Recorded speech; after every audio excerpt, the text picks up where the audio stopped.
Effectivement, l'Église copte, elle accorde une énorme importance aux jeûnes. C'est un sujet qui fâche nos fidèles, ça.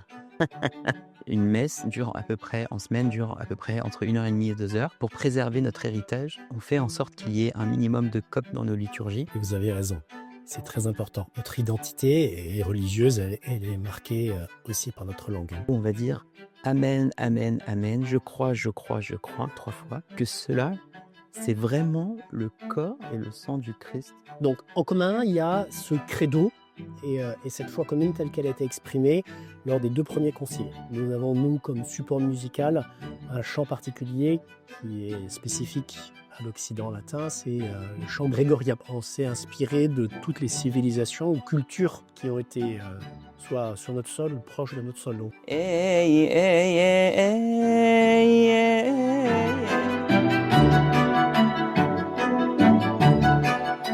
Chers amis, bonjour.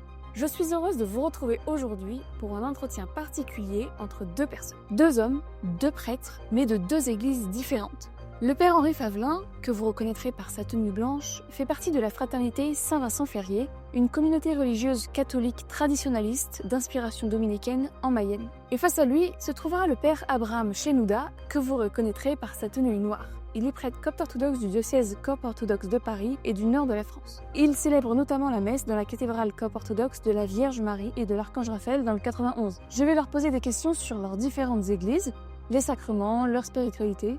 Restez bien jusqu'au bout car cela risque d'être fort intéressant. Et surtout, dites-moi dans les commentaires si vous avez des questions à leur poser. Bon visionnage! On va commencer par des questions sur les structures ecclésiales de vos églises. Est-ce que vous pouvez présenter brièvement l'histoire de votre église? Père Henri. eh bien, alors, en fait, l'histoire de mon église, c'est l'histoire de l'église, hein. Pendant les premiers siècles, et il n'y a eu qu'une seule église, fondée par notre Seigneur Jésus-Christ le vendredi saint sur la croix. Quand son cœur a été ouvert par le soldat romain, il en est sorti du sang et de l'eau. Et les grands commentateurs de la Sainte Écriture, les pères de l'Église, ont vu dans l'eau qui sortait l'eau du baptême, qui fait devenir membre de l'Église, qui agrège à l'Église. Et c'est donc comme si l'Église était sortie du côté du Christ, une nouvelle Ève, sortie du côté du nouvel Adam, pour l'épouser et recevoir la plénitude de son être le jour de la Pentecôte, quand le Saint-Esprit est descendu sur les apôtres et les saintes femmes réunies ensemble au Cénacle. Donc l'Église sort du Christ, hein, et est instituée par notre Seigneur Jésus-Christ pour être son épouse. Et l'Église occidentale, l'Église latine, trouve son origine dans les premiers apôtres qui sont venus en Europe, alors en Europe de l'Ouest pour nous. Et les premiers, c'est Saint Pierre et Saint Paul qui sont venus à Rome. Saint Pierre y est venu et c'est là où il a été crucifié la tête en bas et est devenu le premier évêque de Rome. Saint Paul a évangélisé tout le pourtour méditerranéen. Il avait l'intention d'aller en Espagne. On ne sait pas s'il y est allé effectivement. S'il est allé en Espagne, il est aussi passé, parce qu'il faisait du cabotage, par la Gaule, sur les grandes villes du sud de la Gaule, Massilia, Marseille, etc. Et puis nous avons eu ensuite, après eux, d'autres évangélisateurs qui venaient de l'Orient et qui ont mis en place les premières paroisses, les premiers diocèses en France. Et on connaît les premières chrétientés en France avec comme centre Lyon, Vienne, et puis ensuite ça s'est répandu un petit peu partout. Voilà pour les origines de l'Église en France. Alors, l'Église copte orthodoxe, elle a quand même pour fondateur saint Marc l'Évangéliste. Mais avant saint Marc, l'Église copte est toujours fière que la Sainte Famille puisse y rendre pour se trouver refuge. Et ça nous rappelle dans la Bible quand Joseph est parti en Égypte et il est devenu ministre et quand il a eu la famine, eh bien c'est lui qui avait pensé les réserves pour nourrir toute l'humanité. Et ben, de la même manière, Christ, il est venu et on voit en Joseph une préfiguration du Christ qui nourrit toute chair. Et, et donc l'Égypte a une place particulière dans la Bible parce qu'on voit que le mot Égypte, il réapparaît dans la Bible plus de 360 fois, quelque chose comme ça. Et une très belle prophétie dans Ésaïe qui dit: «Béni soit l'Égypte, mon peuple». Une autre dans Ésaïe 19 aussi, on dit que c'est au milieu de l'Égypte qu'on y verra un autel où au centre de l'Égypte, il y aura un autel. Et bien sûr, dans l'Ancien Testament, il ne pouvait pas y avoir d'offrande ou de sacrifice ou d'autel, si ce n'est qu'à Jérusalem. Et donc c'était bien une prophétie qu'en Égypte, il y aura un christianisme et des cœurs ouverts pour accueillir l'Éternel. Et donc après le voyage de la Sainte Famille en Égypte, qui a duré à peu près 3 ans et demi, eh bien, dans les années 55, saint Marc arrive en Égypte. Alors, un peu avant, le jour de la Pentecôte, on dit que dans l'Acte des Apôtres, il y avait un Juif venant d'Alexandrie, et donc il y avait donc des Égyptiens qui étaient au sermon de Saint-Pierre. Mais quand saint Marc il est arrivé en Égypte, il y avait un culte au dieu pharaonique, au culte grec, et à l'époque de saint Marc, ils avaient voulu un petit peu combiner les deux avec le dieu qu'on appelle Sérapis, dans un lieu qu'on appelait le Sérapéum. Et quand saint Marc il est arrivé, donc l'histoire raconte qu'il avait défait ses souliers, et donc il avait besoin d'un cordonnier. Et donc, il a rencontré un homme qui s'appelait Anianos. Et cet homme, Anianos, était cordonnier, et en réparant les sandales de saint Marc, eh bien, il s'est ouvert la main. Et il s'est écrié un seul Dieu, au Dieu unique. Et quand il s'est crié au Dieu unique, saint Marc lui a dit: j'ai vu que tu parlais du Dieu unique, moi je peux t'apprendre qui est ce Dieu unique. Et c'est comme ça qu'a commencé l'évangélisation de toute l'Égypte, à travers cet homme, Anianos, qui a reçu la parole de saint Marc, lui, sa famille. Et ensuite, donc, saint Marc est reparti avec saint Paul dans ses voyages missionnaires. Il a laissé Anianos. Et Anianos, donc c'est le premier évêque après saint Marc de l'Église copte orthodoxe. Et il y a eu aussi donc 2 autres évêques avec lui. Donc il a commencé par ordonner 3 évêques, dont Anianos, et 7 diacres. C'est comme ça qu'a commencé l'Église copte à Alexandrie. Ensuite, saint Marc est revenu, et la fête de Pâques qui correspondait à la fête du dieu Sérapis, c'est là que les païens prirent saint Marc, et ils le traînèrent dans les rues d'Alexandrie, et donc c'est comme ça qu'il mourut martyr à Alexandrie, saint Marc. Voilà comment a commencé l'Église copte. Et aujourd'hui, entre saint Marc et notre pape actuel, il y a 116 papes et patriarches. Et donc le pape Théodros actuel est le 118e pape et patriarche de l'Église copte orthodoxe. Abouna, alors, nous avons l'usage aussi dans l'Église latine d'appeler l'évêque de Rome pape. D'où vient l'usage chez les Coptes d'appeler le patriarche d'Alexandrie pape de la même manière? Alors en fait, dans notre histoire, il y a eu le 12e évêque d'Alexandrie, parce qu'en fait, dans les 5 premiers siècles, on appelait évêque. Et en fait, le 12e pape d'Alexandrie, qui s'appelait le pape Dimitri le Vigneron, c'est lui qui a ordonné d'autres évêques dans des diocèses en Égypte. Et c'est lui qui a, pour nous, été le premier à utiliser le mot pape pour le pape d'après, qui est le 13e, et qu'on appelle le pape Hiéroclase. Et on est à quelle époque à peu près là? On est au 3e siècle. 3e siècle, d'accord. Et ensuite, un siècle plus tard, le premier qui a eu le nom de patriarche, c'est le pape Athanase le 20e, pape d'Alexandrie. Pape et patriarche. Parce qu'avant on ne disait pas patriarche. Non, on disait évêque pour tout le monde. D'accord. Ensuite, quand un évêque a ordonné d'autres évêques pour les besoins pastoraux de l'époque, eh bien, il fallait bien qu'il soit le premier parmi ses pairs. Et du coup, il y a eu le mot pape comme père, quoi. Père. Pape de papa, père, tout simplement. Voilà. Et donc, le titre du chef de l'église copte, il est pape et patriarche de la mégalopole d'Alexandrie. Très bien.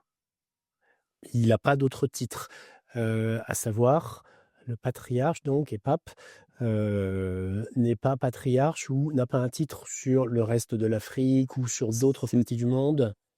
Alors, historiquement, le pape d'Alexandrie, il est aussi patriarche, donc pape, patriarche de la mégalopole d'Alexandrie, de toute l'Égypte et de la Pentapole, donc les 5 villes occidentales, de l'Érythrée, d'Éthiopie et aussi de la Nubie. Et aujourd'hui, on rajoute de tous les pays d'immigration. D'accord. Est-ce qu'il y avait un lien particulier avec le pape d'Alexandrie? Et là, vous avez parlé de la Nubie, bon, on est au sud de l'Égypte, mais avec l'Éthiopie? Oui, alors Alors je ne connais pas très bien l'histoire de l'Éthiopie, mais on dit que le pape Athanase fut le premier à nommer un pape, enfin un évêque en Éthiopie qu'on appelle Formentus et c'est pour ça qu'on parle, comme la France est la fille aînée de Rome, eh bien l'Éthiopie est la fille aînée de l'Égypte. D'accord. Mais elle a eu son indépendance, autocéphale, on va dire, Oui.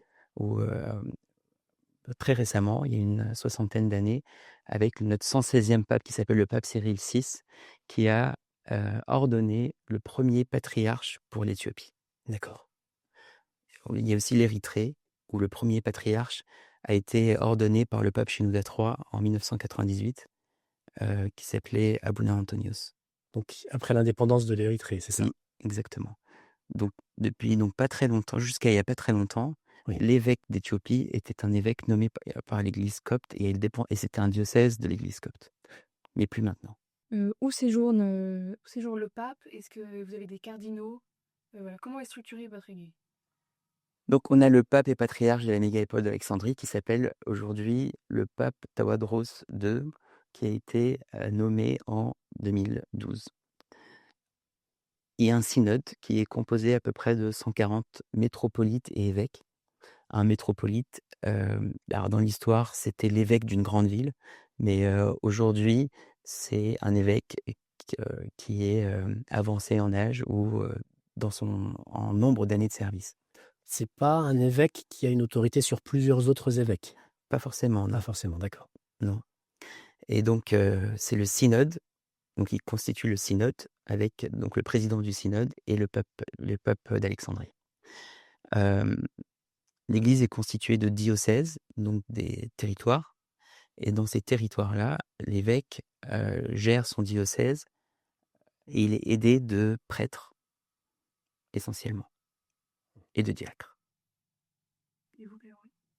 Alors, dans l'Église, catholique, il y a à la tête de l'Église, le pape, donc Léon XIV actuellement, qui est, évêque de Rome et qui est aidé pour la gestion de l'Église, qui comporte environ, 1,3 milliard de baptisés, par une curie, un gouvernement, des ministères, à la tête desquels on trouve des cardinaux. Plus récemment, il y a eu donc dans ces ministères nommé des femmes religieuses, c'est le cas, dans, le dicaster qui s'occupe des religieux et religieuses. C'est maintenant donc une religieuse qui est à la tête, qui a un cardinal avec elle, hein, et donc eux-mêmes, règlent les grandes décisions pour toute l'Église, mais le pape nomme les évêques dans chacun des pays du monde où se trouvent, des catholiques. Il y a des pays où il y a des diocèses qui sont érigés et où se succèdent les évêques, et puis il y a des pays où, qui sont encore d'une certaine manière terre de mission, où, on envoie un évêque, mais qui n'a pas exactement le même statut qu'un évêque, diocésain, heu, et qui s'occupe de ces zones, qui sont encore, peu peuplées de chrétiens. Chacun des pays, sur une base nationale, a aussi une conférence épiscopale qui regroupe tous les évêques, du pays et qui se réunit, pour discuter de certaines thématiques concernant le pays. Ils ne prennent pas de décision dans l'ordre doctrinal ou moral qui puisse concerner toute l'Église. Ça, c'est réservé, au pape, et puis quand le pape veut le réunir, le concile, qui va réunir le pape et tous les évêques catholiques du monde entier, pour, expliciter certains points de doctrine, l'exposer au monde dans un langage qui soit facilement recevable, et qui peut aussi discuter de points de morale. Le pape est donc aidé par ses cardinaux, par les dicastères dans lesquels il y a un certain nombre de fonctionnaires, et c'est dans un de ces dicastères qu'on décide et qu'on prépare les nominations d'évêques, parce qu'il y a près de 5 000 évêques catholiques, donc le pape ne peut pas personnellement s'occuper de toutes les nominations. Et il jette un regard évidemment sur les grandes nominations des évêques des grandes villes, des lieux un petit peu plus stratégiques, un peu plus importants. Et le pape est lui-même élu lorsqu'un pape vient à décéder, lors d'un conclave, par les cardinaux qui ont moins de 80 ans. Ça fait environ 120 cardinaux. Il y en a légèrement plus en ce moment, un peu plus de 120 cardinaux de moins de 80 ans, et c'est les cardinaux eux-mêmes qui élisent le successeur de Saint-Pierre. Amina, est-ce que vous pouvez préciser combien y a-t-il de fidèles dans votre église? Le père Henri l'a dit pour la sienne. Alors, il n'y a pas de réel recensement, mais on estime à peu près le nombre de coptes dans le monde à 20 millions à peu près. Il y a des coptes orthodoxes et catholiques? Les coptes catholiques représentent une population d'à peu près 250 000 coptes catholiques en Égypte. Parmi les 20 millions de coptes? D'accord, oui. Ok. Brièvement, quel est le parcours pour devenir prêtre? Alors, il n'y a pas de vrai réel parcours pour devenir prêtre. Le prêtre est ordonné par l'évêque. C'est un appel en fait. Oui, il y a une école, est-ce qu'il y a un... Alors, il y a un séminaire pour apprendre les études théologiques, mais la majorité de prêtres ne passent pas par ce séminaire pour devenir prêtre. J'ai pas fait de séminaire, par exemple. Ah oui, d'accord. Oui. On prend des gens du monde, on les appelle, ils répondent favorablement à l'appel, à cette vocation pour le service. Et après, ensuite, il y a une formation après la prêtrise de 40 jours où on apprend la liturgie, le rite et des cours de pastoral. Et alors, pour creuser un tout petit peu, donc il y a un usage dans les églises orientales, et qui concerne la vôtre aussi, d'appeler au sacerdoce facilement, ou que, vous allez nous préciser, des hommes mariés. Oui, Donc, pour être prêtre dans une paroisse, il faut nécessairement être un homme marié, ou il y a aussi des prêtres célibataires? alors il y en a très très très peu. Oui. Généralement, les prêtres célibataires qui servent dans les paroisses, ils sont issus du monastère. D'accord. Donc l'usage est qu'un évêque est issu du monastère, et donc on choisit les évêques parmi les moines qui sont dans le monastère, et les prêtres qui servent dans les paroisses ce sont des hommes mariés qui ont une femme, des enfants, et je pense que la vision de l'Église copte, c'est pour mieux servir, faut ressembler. Il faut mieux connaître, Faut mieux connaître la vie des fidèles. Oui. Et vers quel âge environ sont-ils appelés les futurs prêtres à devenir prêtres? Alors, il fut un temps où c'était à partir de 25 ans. Aujourd'hui, l'Église penche plus vers un âge autour de 30-35 ans. D'accord. Mais il y a des prêtres qui sont ordonnés à 60 ans. Ah oui, Ah oui, oui. d'accord. Dans l'Église latine, pour les prêtres séculiers qui vont servir dans des paroisses, eh bien, il y a une formation préalable qui peut un peu différer selon les pays, mais qui est de l'ordre de 7 années, avec une première année qu'on dit de propédeutique, ou d'entrée dans la vie spirituelle, hein, de remise à niveau général. Et puis ensuite, on fait 2 à 3 ans de philosophie, et puis 3 ans ou 4 ans normalement de théologie.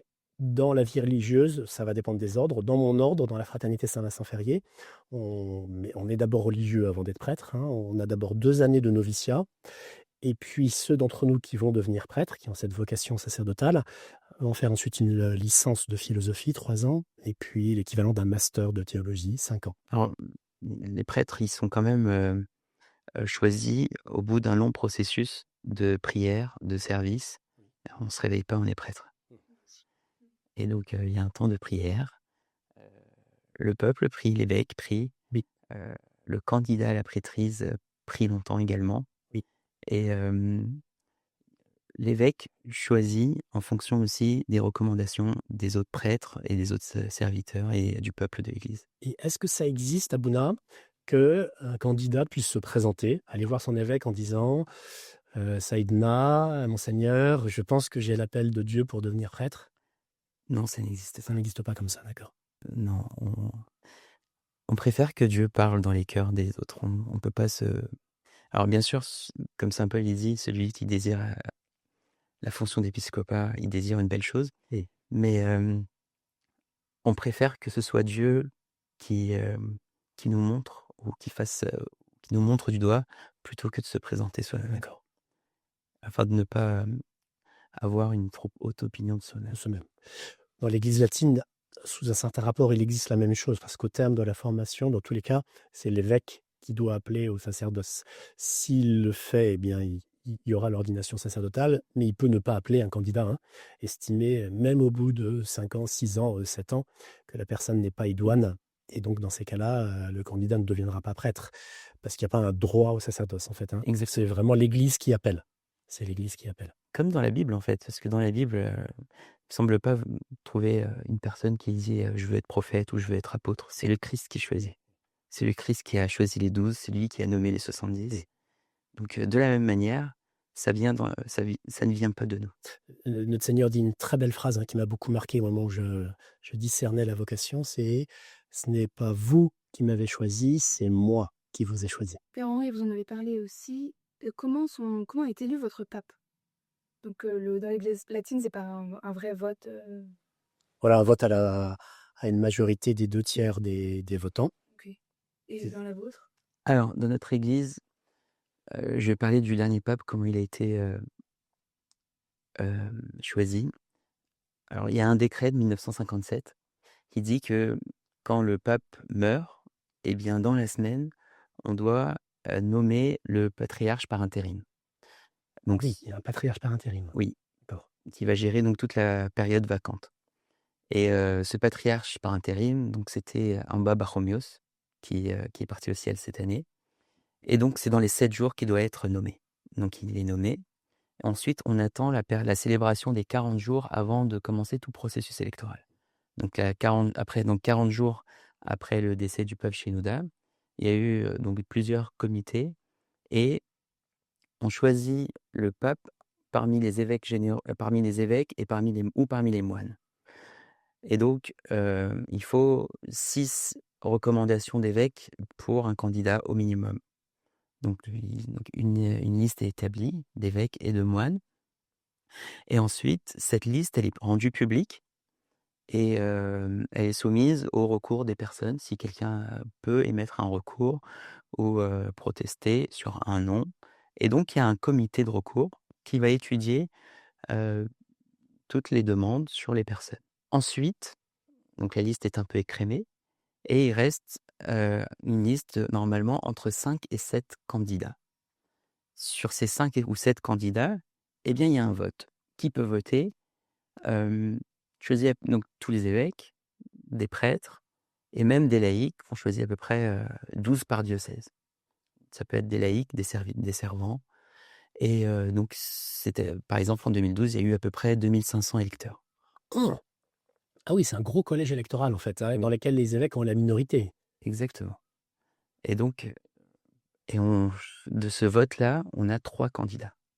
Donc, on arrive à 3 candidats. Et ensuite, on célèbre une liturgie où les 3 noms de ces 3 candidats sont mis dans un vase sur l'autel, scellés. Et après la liturgie, on choisit un petit enfant, 5-6 ans, et on lui bande les yeux et il tire le nom, ce qu'on appelle. Donc, il y a un tirage au sort. Oui, eh oui. On a vu ça dans l'histoire, hein, dans les Actes des Apôtres, après le suicide de Judas. On essaie de voir qui va pouvoir compléter le collège électoral avec ce chiffre 12 très symbolique. Et on trouve simplement 2 personnes qui ont suivi Jésus depuis le début jusqu'à la fin de sa vie publique et qui ont été témoins de sa résurrection. Et on fait un tirage au sort. Oui. Et le sort tombe sur Matthias. Exact. Et donc là, le sort est tombé sur le pape Tawadros. On ouvre ensuite les 2 autres. Oui. Donc, il n'y a pas de triche.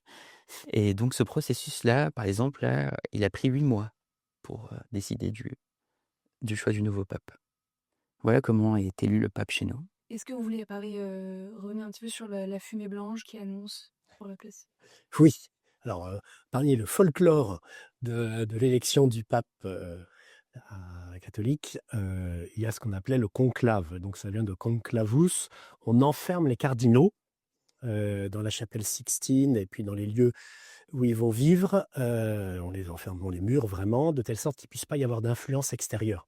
C'est un petit nombre de cardinaux, on est à 120, mais dans le passé, c'était parfois beaucoup moins, hein. Le nombre de cardinaux vivants, ça pouvait être 20, 30, 40.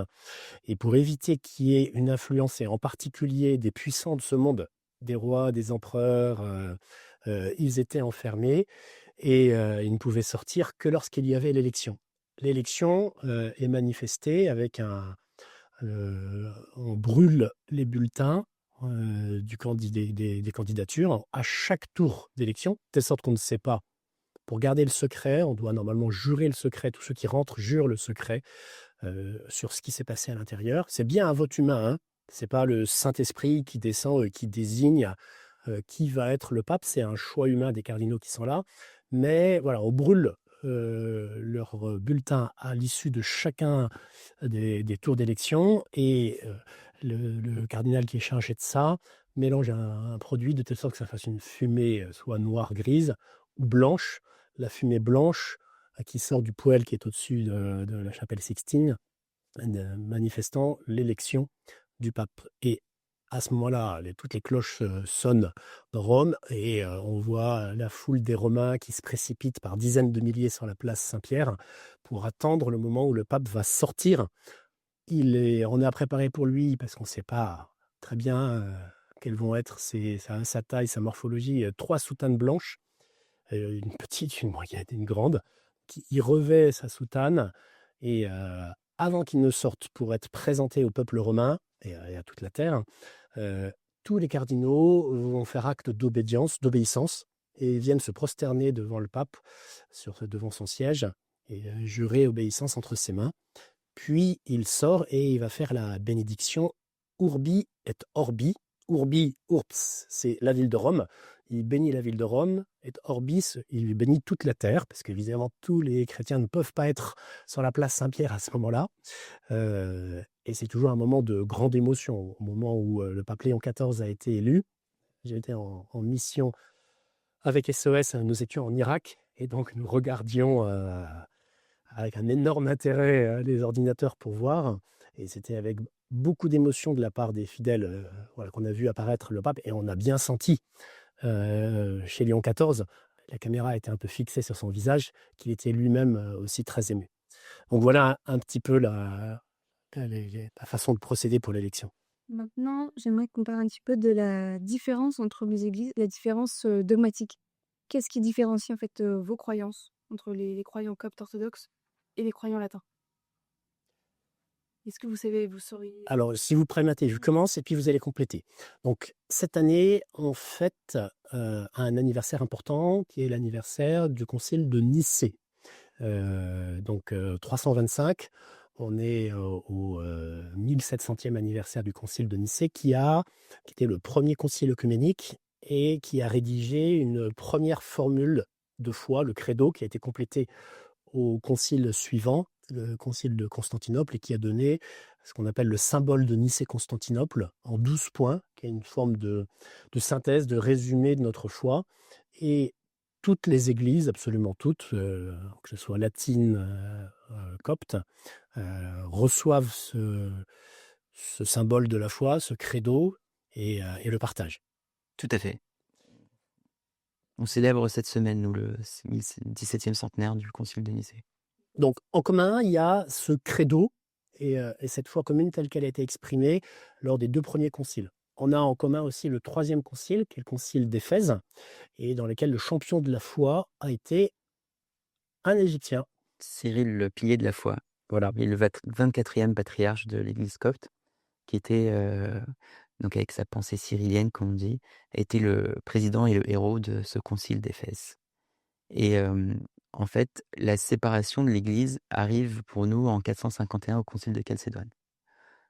C'est là que, sur la nature du Christ, il y a eu des différends théologiques. Et donc notre pape qui s'appelait Dioscore, c'est lui qui a été donc exilé lors de ce concile-là, donc sur l'île de Gangra. Et depuis, l'Église copte, en fait, s'est refermée sur elle-même jusqu'à il y a 200 ans, quoi. Est-ce que c'était quoi cette différence de nature? En fait, la formule cyrilienne qu'on dit, c'est une seule nature de Dieu, le Verbe incarné. Et Mia fusis, toseo logo, César Comené. ouais, c'est ça. Et jusqu'à il y a pas très longtemps, on considérait que l'Église copte, à tort d'ailleurs, était une église monophysite. L'Église copte n'est pas une église monophysite. Elle est une église miaphysite. Église Qu'est-ce que ça veut dire monophysite? C'est croire en une seule nature. Et ce qui est, si je ne m'abuse, c'était la pensée d'Eutychès. Et Eutychès, en fait, pensait que la nature humaine était absorbée dans la nature divine. Corrigé, il me semble que c'est ça. Oui.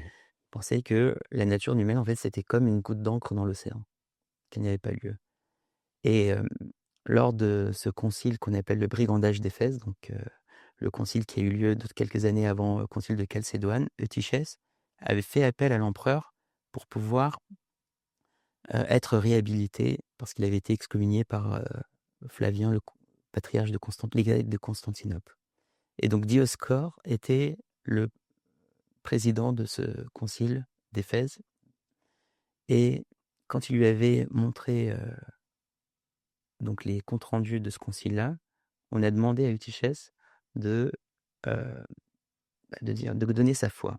Et il avait dit donc cette phrase Mia Ficis Toseo Sacromeni, et du coup, Dioscore il a dit bon bah on va réhabiliter Eutychès. Et donc c'est ce qui a fait que Dioscore a été rangé du côté des monophysites à tort.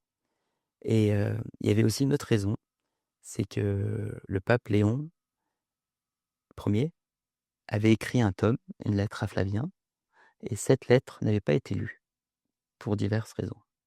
Et donc il y a eu à cause de ça, les légats romains qui étaient présents à ce concile sont retournés en disant que la lettre n'avait pas été lue, et ça a été la première des dissensions entre l'église d'Alexandrie et l'église de Rome, qui a conduit ensuite à concile de Chalcédoine, où là il y a eu rupture entre l'église chalcédonienne, les églises chalcédoniennes et les églises non chalcédoniennes, qui aujourd'hui sont l'église copte, l'église syriaque, l'église éthiopienne, l'église arménienne et l'église indienne. Et alors, quelle distinction vous faites, Abuna, entre monophysite et miaphysite? Monophysite, c'est une seule nature, alors que miaphysite, c'est une nature de deux natures. Donc il y a les deux natures qui sont complètes, il y a une seule volonté, deux volontés, mais en tout cas, ce qu'on croit dans la pensée miaphysite, c'est qu'il y a une seule nature, deux natures, une nature humaine et une nature divine. Et à ne pas confondre aussi avec diaphysite, qui est deux natures complètement séparées, qui est donc la pensée nestorienne. Donc, la séparation entre nos églises s'est faite à l'issue du concile de Chalcédoine. Et puis, comme Abuna le disait, pas simplement avec l'église en Égypte, mais aussi sur une base nationale avec l'église en Arménie, en Éthiopie, et puis l'église syriaque, donc plutôt l'est de l'actuelle Turquie, la Syrie, et le nord de l'actuel Irak. Mais il me semble que donc, notre pape Shenouda III, donc le siècle dernier, a signé une déclaration commune avec le pape de Rome sur ce problème christologique qui a été donc réglé. Il y a eu une déclaration commune avec le pape Jean-Paul II sur cette question, et qui a permis d'arriver à une conclusion. Il faut espérer qu'il y ait, parce que le tout n'étant pas simplement l'accord sur les points et les dénominations, on voit qu'il y a eu souvent dans l'Église des premiers siècles des difficultés sur la compréhension des termes théologiques en fonction des écoles de théologie et en fonction de la langue couramment parlée. Sur tout le pourtour méditerranéen, il y avait un usage de la langue grecque, qui est une langue qui se laisse plier à la philosophie. Les premiers grands philosophes étaient grecs, et puis qui ne correspond pas nécessairement au génie d'autres langues plus sémitiques, comme les langues araméennes, et ce qui a amené parfois à des difficultés à comprendre un même terme qui signifiait pas la même chose dans deux langues différentes. Mais au-delà de la difficulté donc, ou de la résolution théologique, il reste la question, et on espère qu'elle trouvera une résolution, de l'union des églises, pas simplement d'un point de vue donc, théologique, mais aussi d'un point de vue disciplinaire, et puis une union qui puisse se manifester de façon complète avec une intercommunion, une accession des fidèles au sacrement dans les deux églises, ce qui n'est pour le moment pas encore le cas. Tout à fait. Alors, l'Église copte est un membre actif du conseil des églises, du Conseil mondial des églises.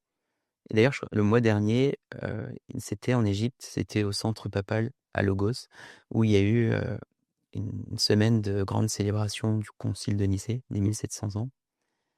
Et en fait, l'unité, elle passe également par le dialogue. Et aujourd'hui, c'est ce à quoi nous nous efforçons. C'est le dialogue, c'est les relations d'amour et l'unité. Elle est bien sûr qu'il faut qu'elle soit dans le dogme également, même si on n'y est pas encore. Mais ça n'empêche pas les visites réciproques et les relations réciproques à travers les dialogues œcuméniques auxquels nous participons. Et puis, il y a une chose dont je peux témoigner pour être allé à plusieurs reprises en Égypte, c'est l'excellent accueil fraternel. Ça, c'est toujours possible et évidemment souhaitable, hein, éminemment souhaitable, entre frères, tous disciples du Christ, de cette vie de charité que j'ai constatée en étant toujours très bien accueilli dans les paroisses coptes où je me suis présenté avec les volontaires de SOS. Et je dois dire que j'ai été très touché à chaque fois, hein, par cet excellent accueil qui m'a été réservé, vraiment très fraternel de tous les prêtres et de tous les évêques coptes orthodoxes que j'ai pu rencontrer. Après, l'unité des églises, c'est l'œuvre du Saint-Esprit. Ce n'est pas une affaire que d'hommes. Non, pas une affaire que d'hommes. D'hommes aussi, mais pas que d'hommes, tout à fait. Et donc, à nous revient de prier, hein, le Saint-Esprit pour qu'il opère cette unité. Le Saint-Esprit est comme l'âme de l'Église, et comme dans un corps, l'âme a comme fonction de vivifier, et là surnaturellement, et d'unifier le corps. Si un corps se décompose, c'est qu'il est mort. Et donc l'unification se fait par l'action du Saint-Esprit qu'il faut invoquer. Est-ce que vous pouvez expliquer brièvement, qu'est-ce que vous pensez de la nature du Christ? Parce qu'on a eu la version des Coptes orthodoxes. Oui, qu'est-ce qu'enseigne l'Église? À partir de la déclaration qui avait été faite par le patriarche, par saint Cyril d'Alexandrie, donc qui est considéré comme saint, hein, dans l'Église catholique latine, une seule nature du Verbe divin incarné, c'est-à-dire que nous avons une unité de personnes, le Christ est la deuxième personne de la Sainte Trinité, donc qui en compte trois, le Père, le Fils et le Saint-Esprit, et cette unique personne divine qui, avant l'incarnation, avait une nature divine, a assumé une nature humaine et a conservé dans cette unique personne divine les deux natures distinctes. Donc, pour faire très simple, on enseigne une personne, deux natures. Pour vous, qu'est-ce qu'un sacrement et quels sont brièvement les sacrements reconnus par votre Église? Bon, là, je pense qu'on va être assez d'accord tous les deux et qu'on peut faire une réponse commune, que l'Église reconnaît 7 sacrements, tous institués par notre Seigneur Jésus-Christ durant sa vie publique, donc qui sont des signes sacrés produisant ou augmentant la grâce dans l'âme de celui qui reçoit le sacrement. Est-ce que vous voudriez compléter, rajouter des éléments, Abuna? C'est ce qui nous permet de vivre en Christ.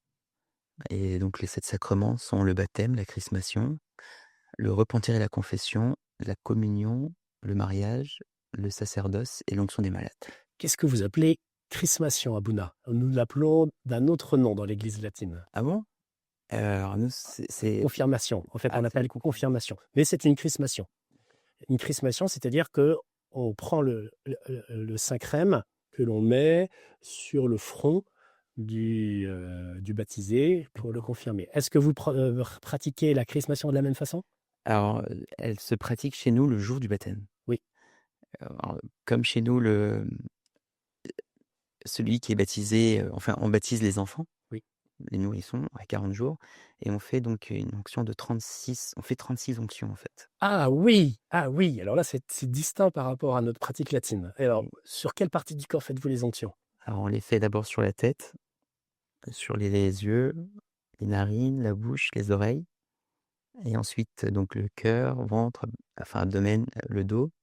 Et après, sur les membres, 2, 4, 6, 2, 4, 6 et 2, 4, 6, 2, 4, 6. D'accord. 36. Donc ici, on dit Seigneur, illumine mes pensées, illumine ma vue, garde une porte, une scellée à mes lèvres, ouvre mon ouïe, et bénis mes actions, les lieux où je vais, etc.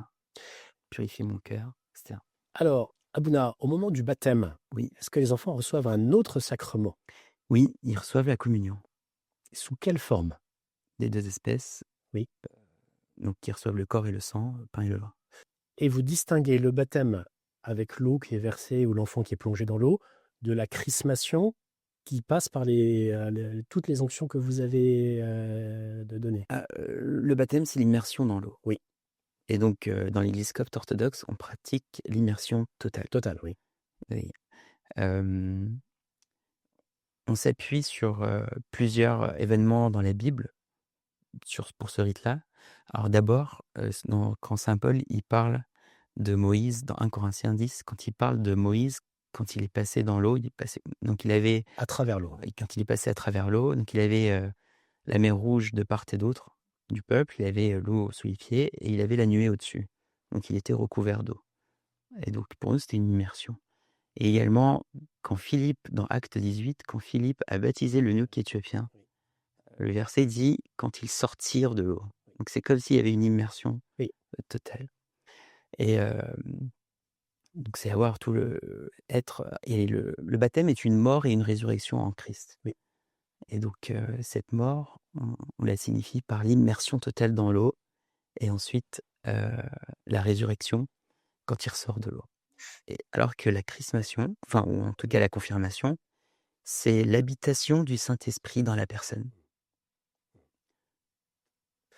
Donc chez les latins, nous ne pratiquons plus les 3 sacrements de l'initiation en même temps et je ne saurais pas vous dire si jamais ça a été fait par chez nous, en tout cas dans les églises orientales, c'est pas simplement chez la vôtre, mais dans toutes les églises orientales qu'il y a les 3 sacrements qui sont donnés immédiatement aux enfants. Baptizein en grec, ça veut dire plonger et donc par contre, pendant plus d'un millénaire, hein, nous avons conservé cette pratique de plonger entièrement le corps du baptisé, parce qu'en effet, il plonge dans la mort et il ressort dans la résurrection de notre Seigneur Jésus-Christ. Puis ensuite, on a pratiqué le baptême qu'on dit par infusion. Pour des raisons plus pratiques, on verse de l'eau qui doit toucher la peau sur le front de l'enfant ou du baptisé adulte. Mais nous avons gardé, par contre, la collation des 3 sacrements de l'initiation pour les baptisés adultes. Quand ils sont baptisés, c'est souvent, mais pas que, dans la vigile pascale, dans la nuit qui précède Pâques, ils sont baptisés après que le prêtre ait confectionné l'eau baptismale. Ils sont baptisés, puis confirmés, et au cours de la messe, ils communient. Mais sinon, la confirmation se donne à partir de l'âge de raison, et ça va dépendre des diocèses et des décisions des évêques. C'est souvent vers 13-14 ans. Mais il y a un grand débat parce que ça n'a pas été l'usage constant dans l'Église latine de donner la confirmation après la communion. L'ordre normal d'accession au sacrement, c'est le baptême, la confirmation, puis la communion. D'ailleurs, comme le peuple d'Israël, ils ont d'abord traversé la mer Rouge Oui. et ensuite ils ont eu la manne La manne. qui représente la communion. Donc reconnaissez-vous le baptême réciproque dans l'une et l'autre église? Alors, je vais commencer par répondre, je vais vous laisser répondre, Abouna.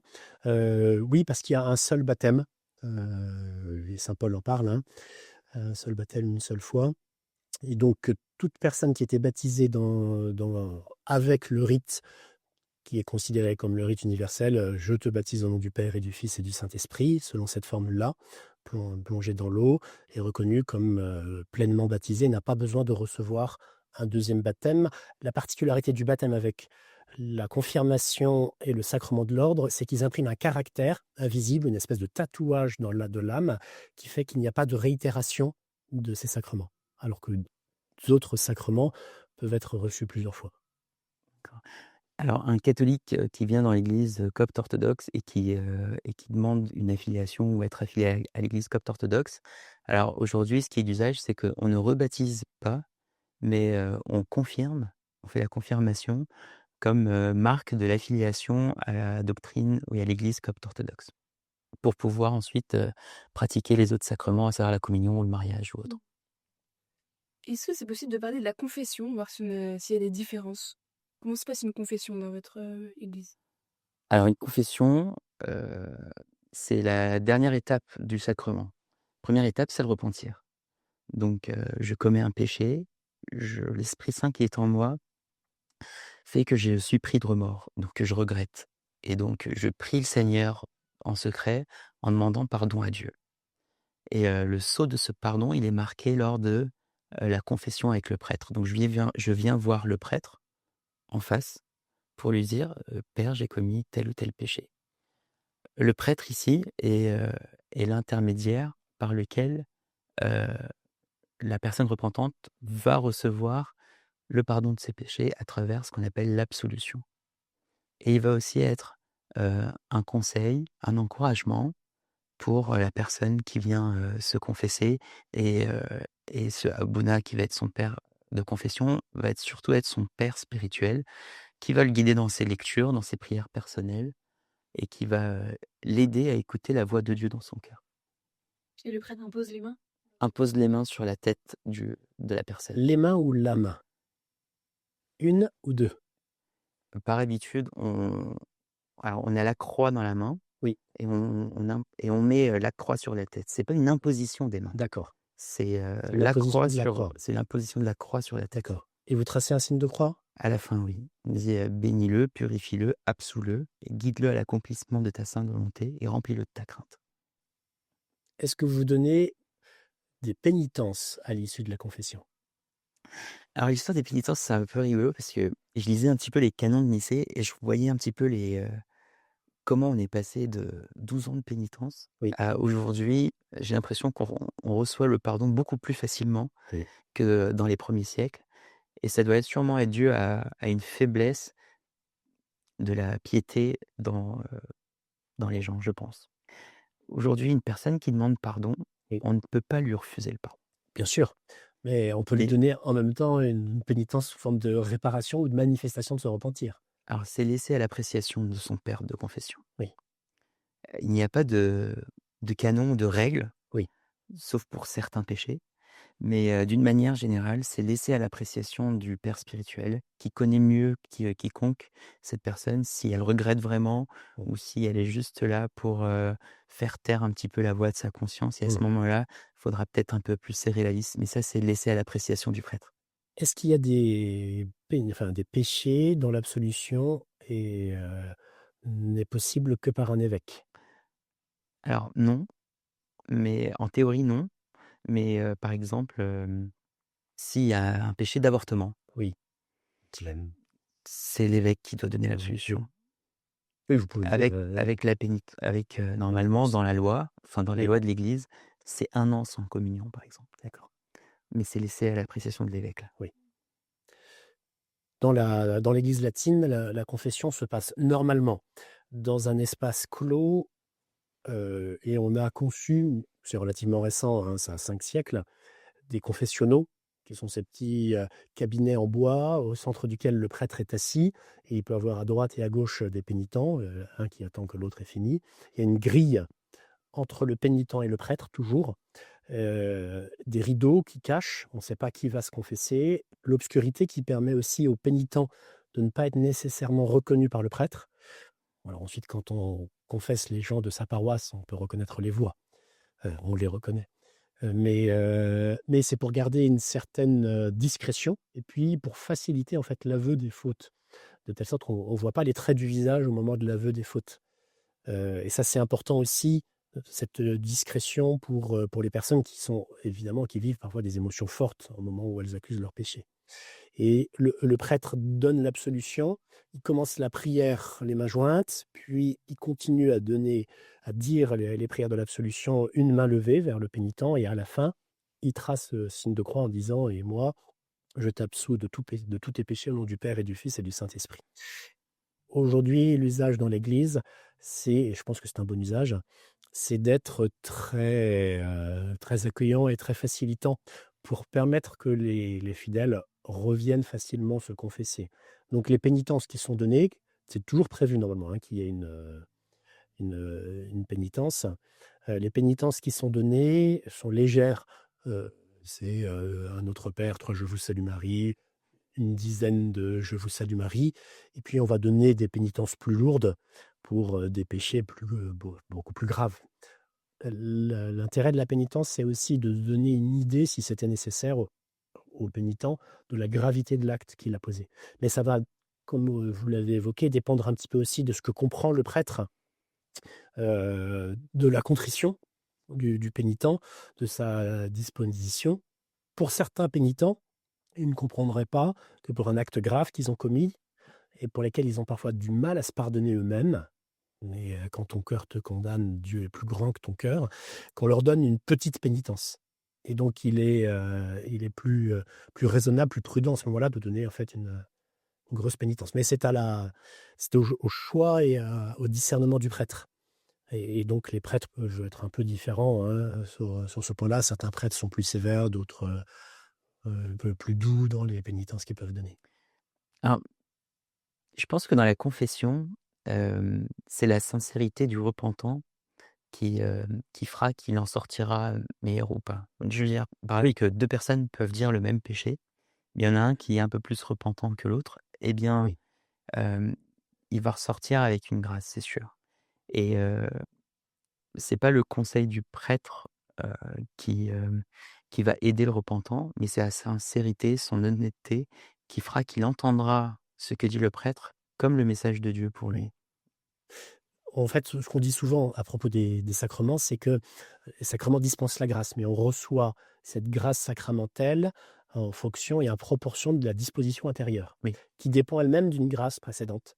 Et pour le coup, avant la confession, il faut déjà regretter ses péchés. C'est pas pendant la confession qu'on les regrette, c'est parce qu'on les regrette avant qu'on vient. Et selon le degré de regret, ce degré de contrition, en effet, on reçoit plus ou moins la grâce qui est liée au sacrement. On parle beaucoup en ce moment de la fin de vie, les personnes âgées meurent de plus en plus seules. Pourquoi est-ce qu'il faut faire l'onction des malades? Qu'est-ce que cette onction et à quoi elle sert?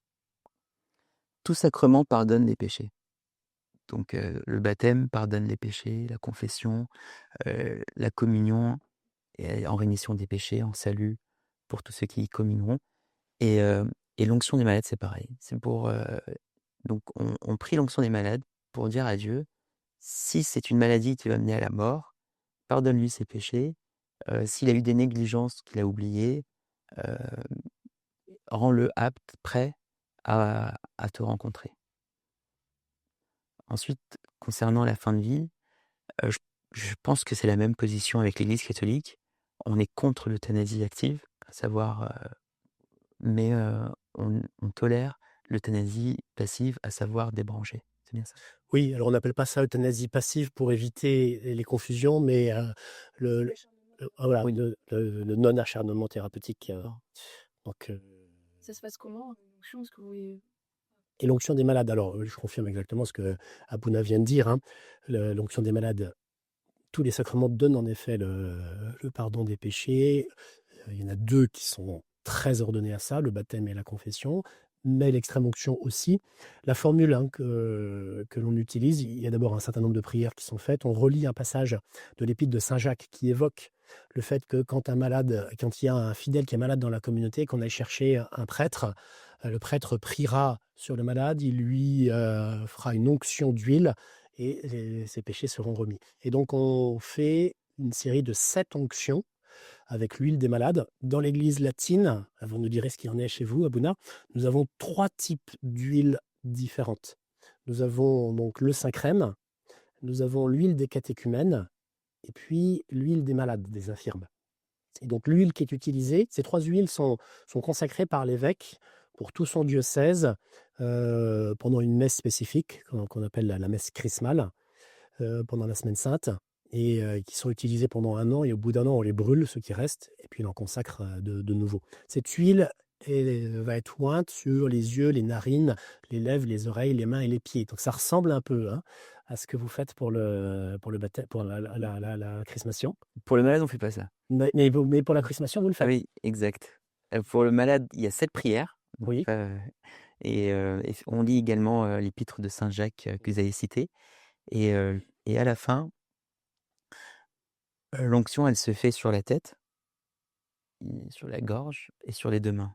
D'accord. Et on dit, et le malade dit: «Seigneur, purifie mes pensées, sanctifie ma parole et sanctifie mes actes». Et donc c'est comme ça que se fait l'onction des malades. Dans les prières, Et on a également 3 Et- huiles comme vous avez cité. D'accord, les mêmes. Et qui sont consacrées par l'évêque ou par le patriarche? Heu, Alors le Saint Crème, il est consacré par le patriarche. Oui. Et ça se fait une fois, à chaque fois qu'il y a besoin. Il n'y a pas pas de rendez-vous annuel pour ça. La dernière fois, c'était, je crois qu'il y a 2-3 ans. Et je crois que c'est la 40e fois depuis l'histoire de l'humanité qu'on le fait. Ah oui! Ah oui, très peu. Oui, D'accord. très peu. OK. Dont, juste sur les 40 dernières années, ça a dû se faire une dizaine de fois. D'accord. Pour les besoins pastoraux. Mmh. On prie aussi pendant cette onction des malades pour la guérison du malade. Oui. Et on considère d'ailleurs, l'Église considère que si jamais il y a guérison, on ne peut jamais la considérer comme une guérison miraculeuse, parce que c'est l'effet demandé et comme normal de cette onction des malades, de procurer la santé. On demande la santé de l'âme, bien sûr, et la santé du cœur.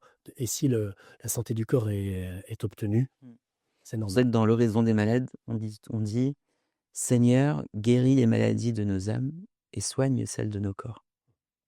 Quels sont les différents types de communautés religieuses dans votre église? Alors, on n'a pas de communauté religieuse à proprement dit comme dans l'Église catholique. Dans le clergé, donc il y a les évêques qui sont issus des monastères, donc ce sont des moines à la base, et on a donc les prêtres mariés. C'est tout. Non, vous avez aussi des religieuses. Que les religieuses, c'est encore différent, D'accord. parce qu'on a 2 types de religieuses. On a les religieuses qui sont issues du monastère, qui sont dans les monastères, dans les couvents, Oui. et on a des diaconesses. Oui.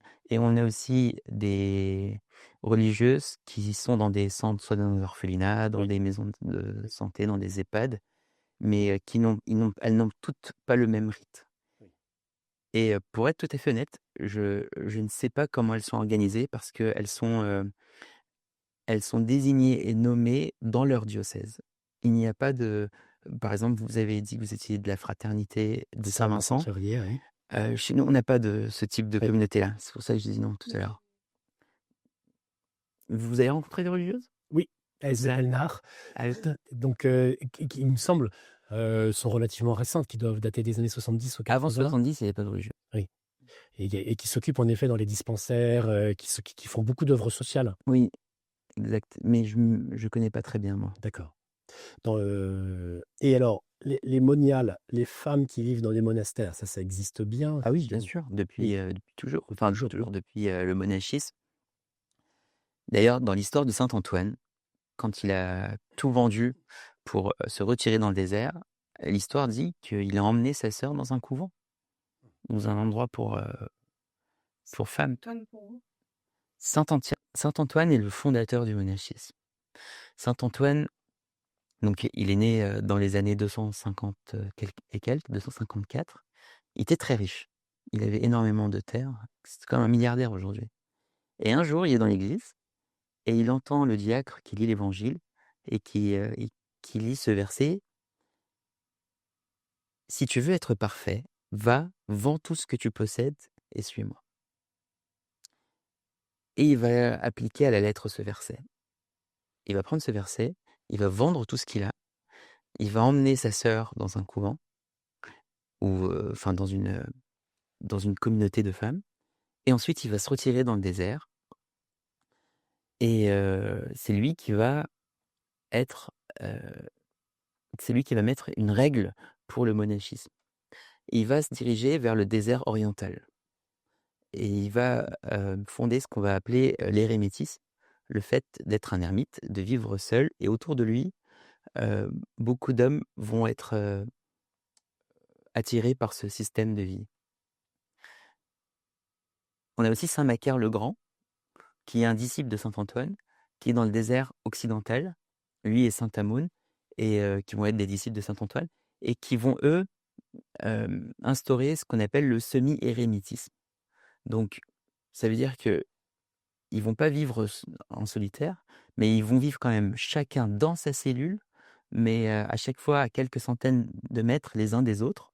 Donc, ils peuvent prier tout seuls, mais ils vont se rassembler les samedis, les dimanches pour des communions, pour des prières ou pour avoir un enseignement, comme saint Arsène, saint Pichoy, saint Macaire, donc, qu'on appelle Macaire l'Égyptien. Et on a une troisième forme de monachisme qu'on va appeler le cénobitisme, dont le fondateur est saint Pacôme, le père des Cénobites. Lui, il va être dans la région de Thèbes, au sud de l'Égypte, en Haute-Égypte, et lui, il va dire: «Non, on va vivre ensemble, on va travailler ensemble, on va prier ensemble, on va œuvrer ensemble, on va se servir les uns les autres», et il va suivre après lui, après saint Pacôme, saint Shenouda, donc l'archimandrite, qui va lui aussi, construire des monastères.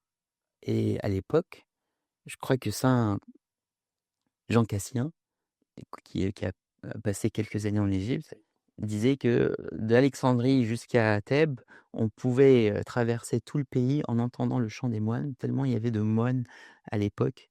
Donc on parle du 4e, 5e siècle. Voilà les 3 formes donc de monachisme qu'on retrouve en Égypte. Donc l'érémitisme avec saint Antoine dans le désert oriental, donc côté mer Rouge. On a le semi-érémitisme dans la vallée de Natrone, Wadi Natrone, où il y a aujourd'hui donc les monastères des pères romains Palamos, des pères syriens Solienne et Ambabichoy, et surtout le monastère de Saint-Macaire le Grand. Donc les moines vivent chacun dans sa cellule, mais ils ne se rencontrent que pour la messe et les prières. Et enfin, au sud, le cénobitisme, qui est aujourd'hui la forme la plus répandue du monachisme aujourd'hui, tout le monde est dans les monastères, où on va vivre ensemble, on va travailler ensemble, on va œuvrer ensemble et on va prier ensemble. Saint Pacôme, Saint Macaire, Saint Antoine le Grand. Et saint Bischoy, donc, était un des premiers semi-ermites. Oui, Est-ce qu'il a fondé quelque chose de particulier? On vénère un saint Bischoy au Liban. Est-ce que c'est le même c'est Saint qui Països en Països? français. Ce que je sais, c'est que Saint Éphrem le Syrien est venu rencontrer Saint Pichoy en Égypte et qu'il avait un bâton. Et l'histoire dit que en rentrant dans le monastère, il a laissé son bâton dehors par respect pour Saint Pichoy, et qu'en sortant, le bâton avait germé. Mais ça, à l'époque du monachisme, en fait, le monachisme, il apparaît juste après la période des martyrs. Et quand la persécution était achevée avec l'édit de Milan de Constantin, les jeunes chrétiens se disaient: «Bah, maintenant, si je veux offrir mon cœur au Christ, comment je fais?» Et est apparu donc le monastère dans la vallée de Sété, désert de Sété, et le mot Sété en copte veut dire Shehit, le poids des cœurs. Tu veux venir mesurer ton cœur, si tu veux voir peser ton cœur, viens dans le désert et fais une introspection avec toi-même et regarde si tu peux vivre avec Dieu et te détacher de tout pour t'unir à l'unique Dieu et Seigneur. C'est pour ça qu'on a parlé à un certain moment du martyr blanc. Le martyr rouge, on verse son sang pour le Seigneur, et puis quand il n'y a plus de martyr, après la paix dans l'Empire, il y a le martyr blanc qui est: je me donne complètement, je donne ma vie au Seigneur dans la vie religieuse. Et donc le moine qui se présente pour devenir moine, il fait donc vœu de chasteté, vœu d'obéissance et vœu de pauvreté. Oui, si vous voulez présenter, vous les... Oui, alors l'histoire du monachisme en Occident est très marquée par la première expérience qui s'est vécue en Égypte. Il y a eu des expériences un petit peu parallèles en Palestine et puis en Syrie dans les mêmes époques, mais tout le monde s'accorde à reconnaître que la fondation avec les structures telles que vous les avez décrites a été très inspirante pour tout le monde par rapport à ce qui existait en Égypte. Saint Jean Cassien, l'origine de Saint Jean Cassien est un petit peu débattue. Peut-être était-il syrien, peut-être venait-il de Roumanie. Mais en tout cas, il a fait une enquête sur la vie religieuse, la vie monastique, et il a passé beaucoup de temps en Égypte où il a interrogé les vieux moines pour recueillir leur sagesse et leur expérience de vie religieuse.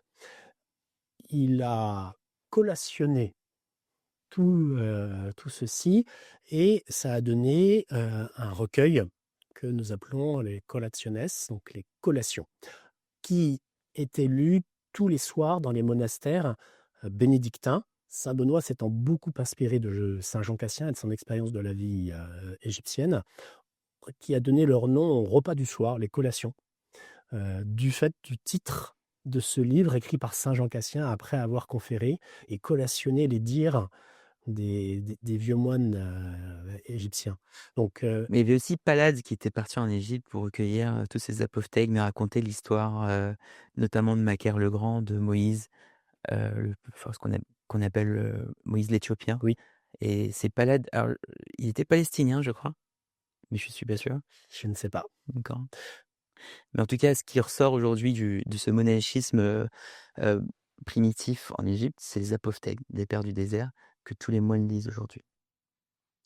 Que ce soit en Orient ou en Occident. C'est vraiment notre héritage mutuel, un héritage de très grande valeur et qui est utile aux âmes qui veulent se plonger dans cette recherche de Dieu, hein, un face à face seul avec Dieu. Que ce soit dans la vie monastique, bien évidemment, mais que ce soit dans toute vie chrétienne. Dans tous les cas, il y a ce face à face avec Dieu qui va devoir se vivre un jour. En Occident, donc après s'être inspiré de la vie monastique telle qu'elle était vécue, on a vu un développement de la vie monastique sous la règle de saint Benoît. Ce n'était pas la première règle que nous avons eue chez nous, il y avait une règle précédente et la règle du maître s'appelle-t-elle, dont saint Benoît s'est inspiré. Et voilà, beaucoup de monastères se sont développés en Occident sous l'influence de saint Benoît, bénédictine. Et puis on a vu apparaître ensuite d'autres types de vie religieuse. Il y avait une règle qui a été suivie, qui a été écrite même avant celle de saint Benoît, qui est celle de saint Augustin. Saint Augustin, un autre Africain qui venait d'Afrique du Nord et qui, comme évêque dans sa ville d'Hippone, a voulu réunir les prêtres de sa ville pour former un collège avec une vie commune et une règle commune qu'il a écrite et qui a inspiré tout au long des siècles beaucoup de formes distinctes de la vie religieuse en Occident.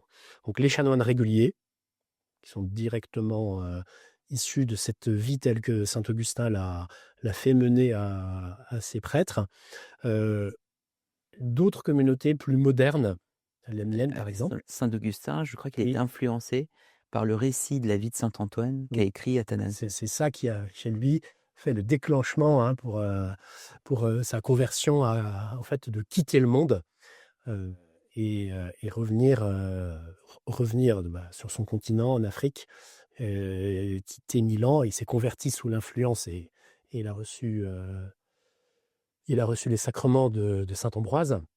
Mais c'est en entendant, en effet, en lisant, lui et ses compagnons, cette vie-là, qui s'est décidé à la vie religieuse. Saint Athanase, en fait, est monté et il a été en exil jusqu'à Cologne, hein, si je ne me trompe pas. Trêves en Allemagne. Trêves En Allemagne. en Allemagne, oui. Donc l'influence égyptienne s'est fait sentir très très tôt dans l'Occident chrétien. Donc aujourd'hui, il y a, on va dire, deux grandes familles de vie religieuse chez les Latins. La vie monastique, avec des moines qui vivent cloîtrés, enfermés dans un monastère, clos de murs, avec le type de vie bénédictine, ora et labora, prie et travail. Donc ils doivent subvenir à leurs besoins par le travail et ils passent le reste de leur temps à prier par des offices en commun. Et puis vous avez des religieux qui ne sont pas cloîtrés, qui passent la plupart de leur temps dans un même bâtiment qu'on appelle couvent, prieuré, et qui peuvent sortir pour avoir une vie aussi apostolique. C'est ce qu'on appelle une vie mixte, à la fois contemplative dans la prière et apostolique pour aller livrer le fruit de la contemplation. Alors ma communauté, qui est d'inspiration dominicaine, elle est typiquement dans ce type de vie. Saint Dominique, il était chanoine régulier, il vivait selon la règle de saint Augustin et il a fondé un nouvel ordre pour aller prêcher après avoir rencontré des hérétiques cathares qui croyaient en deux dieux, un dieu du bien qui créait ce qui est spirituel, un dieu du mal qui créait ce qui était matériel, et pour aller prêcher et ramener à la vérité ceux qui s'étaient égarés sur les voies du manichéisme qu'avait connu saint Augustin. Avant d'être catholique, saint Augustin était manichéen. Donc saint Dominique a fondé son ordre dans ce but-là, la prédication, mais avec une vie commune faite de beaucoup de prières et d'études, et puis ensuite de l'apostolat. Il y a les dominicains, les franciscains, les carmes, les augustiniens qui sont sur ce modèle. Et vous avez la même chose chez les femmes. Des femmes qui sont soit complètement cloîtrées, démoniales, soit qui ont une vie commune et puis qui sortent pour souvent, hein, différentes œuvres sociales. Mais c'est plutôt récent dans l'histoire de l'Église latine. Ça n'a pas existé avant le XVIIe siècle. Il y a eu des essais au XVIe siècle qui ont été un petit peu arrêtés, puis ça s'est mis en place simplement au XVIIe siècle. On ne concevait pas, avant cette époque, que des religieuses toutes consacrées à Dieu puissent vivre dans le monde. Elles devaient nécessairement être dans une communauté fermée. Mais nous avons aussi des ermites ou du semi-érémitisme avec les Chartreux, donc qui vivent dans des petites maisons de 2 pièces, une cellule et puis une pièce pour prier et qui se retrouvent pour certains offices simplement et puis pour la messe. Donc sur ce modèle, tel que vous l'avez présenté. Et alors, à quoi ça sert un moine? Parce qu'on peut se dire que les religieux qui sont impliqués dans les œuvres sociales, ils aident vraiment concrètement des gens. Mais alors, un moine, à quoi il sert? Alors je réponds. Eh bien, il sert Dieu d'abord, hein. Pourquoi avons-nous été mis sur terre? Pourquoi avons-nous été sortis du néant pour exister? Pour connaître Dieu, l'aimer et le servir. Et un moine, eh bien, sa vie est toute de service de Dieu par la laus perennis, par la louange, la prière qu'il va faire tout au long de la journée. Nous avons, et puis Abouna, vous nous direz si c'est la même chose dans les monastères égyptiens, nous avons 7 prières dans la journée et une prière de nuit. Et donc, on multiplie ces temps de prière et les moines portent la prière de toute l'Église. En fait, c'est la prière de tous les chrétiens qui vivent dans le monde et qui doivent passer beaucoup de temps, hein, à leur famille, à leur travail. Les moines portent cette prière de tous les chrétiens et la présentent à Dieu. Ils sont une forme de vie immolée, un sacrifice qui est fait de toute leur vie à Dieu pour la communauté. Donc ils sont extrêmement utiles en étant, aux yeux du monde, dans l'esprit du monde, parfaitement inutiles. Le monachisme, c'est l'âme de l'Église, c'est des monastères dont vont sortir les dirigeants de l'Église. Et comme vous avez dit, la paix du monde, en tout cas, on estime qu'elle est due également aux prières des moines. Le moine prie pour le salut du monde, pour la paix dans le monde. Le moine, il est là aussi pour approfondir sa connaissance de Dieu. Parce que notre but sur terre, c'est de connaître Dieu et le faire connaître. Lui, son but, c'est d'approfondir cette connaissance-là à travers les sacrements et à travers les louanges. Parce que finalement, quand on ira au royaume, notre seule œuvre, ça sera la louange. Et donc c'est comme lui, c'est comme s'il pratiquait cette louange pour, pour vivre un état céleste en étant dans le corps.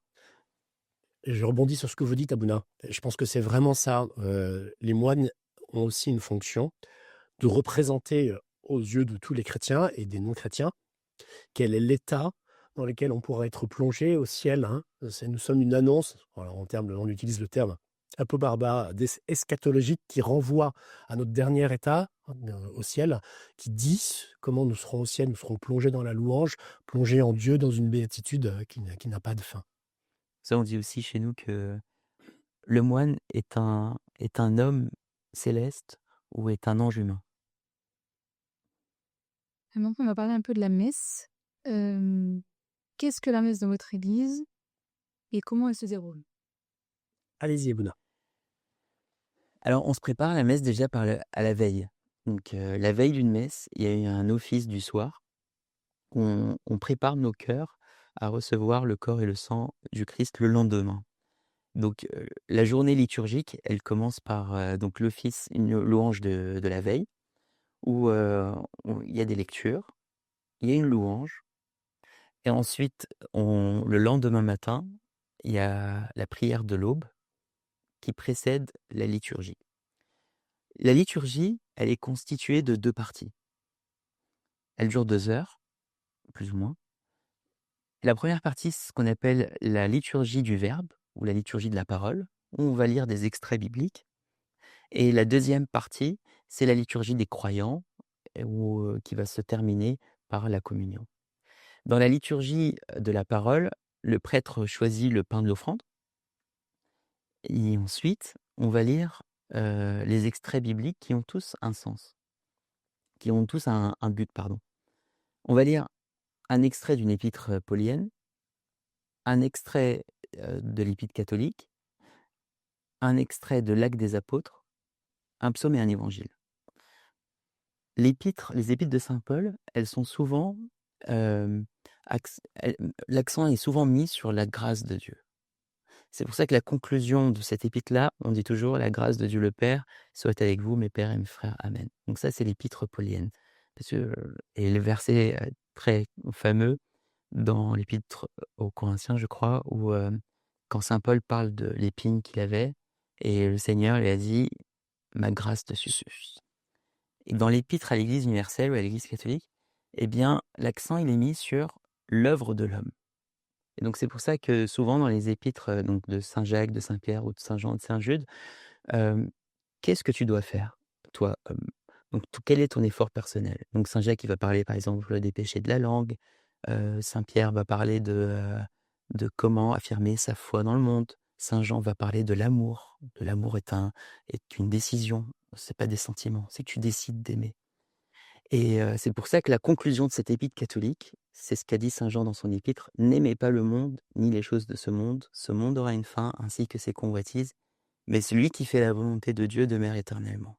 Donc on a d'un côté la grâce et d'un autre côté l'effort de l'homme.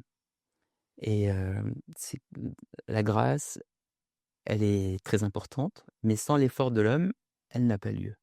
Et les efforts de l'homme sont insuffisants tout seuls. S'il n'y a pas la grâce de Dieu, les efforts sont en vain. Et donc la combinaison des deux, la grâce et l'effort de l'homme, comme il dit, la foi sans les œuvres, elle est morte. Donc la combinaison des deux, eh bien, elle est incarnée dans l'acte des apôtres. Comment l'Église du 1er siècle, dans les apôtres, ont vécu avec la foi et la grâce de Dieu. C'est pour ça qu'on lit l'Église, l'acte des apôtres à ce moment-là, donc en 3e. Et l'acte des apôtres est un livre qui ne se termine pas. C'est l'histoire de l'Église qui a commencé par la Pentecôte et qui continue aujourd'hui par l'œuvre du Saint-Esprit dans notre Église. Et c'est pour ça que juste après l'acte des apôtres, on lit ce qu'on appelle le synaxaire. Le synaxaire, c'est la géologie ou qu'on appelle l'histoire des saints. Et tous les jours, on commémore un saint. Et ce saint-là, c'est la continuité de l'Église primitive. Après l'histoire du saint, eh bien on dit attention, si lui est un saint, ce n'est pas de lui-même, mais seul Dieu est saint. Et donc on dit le chant Agios, Dieu saint, Dieu puissant, saint fort, saint immortel, qui est né de la Vierge, aie pitié de nous. Gloire au Père, au Fils et au Saint-Esprit. Et quand on a fini, le prêtre prie une oraison qu'on appelle l'oraison de l'Évangile, où il va dire à son peuple, attention, là on va lire l'Évangile, c'est un moment important. Vous savez, beaucoup de prophètes ont désiré voir ce que vous voyez et ils ne l'ont pas vu. Et ils ont désiré entendre ce que vous allez entendre là et ils ne l'ont pas entendu. Heureux sont vos yeux parce qu'ils voient, heureux sont vos oreilles parce qu'elles entendent. Seigneur, rends-nous dignes d'écouter et de pratiquer tes saints évangiles qu'on va lire juste après. Et là, c'est la lecture du psaume, un verset ou 2 versets du psaume, et ensuite la parole de Dieu à travers l'évangile, où là tout le monde est debout, 2 diacres tiennent des cierges, et l'évangile, parce que c'est la parole de Jésus, elle va être chantée. Donc les 3 lectures d'avant, ce sont des lectures, et la dernière, l'évangile, va être chanté. Et si on n'a pas très bien compris l'évangile, eh bien, le prêtre va donner une interprétation, une explication, donc dans une homélie ou un sermon, pour expliquer. Donc ce qui fait qu'on a une épître paulienne, l'épître du Catholicone, de l'Église catholique, l'acte des apôtres, et on a le synaxaire et le sermon du prêtre. Et on a donc le psaume et l'évangile, j'ai oublié. Donc épître de saint Paul, Catholicone, acte des apôtres, psaume, évangile. Et on a le synaxaire et le sermon.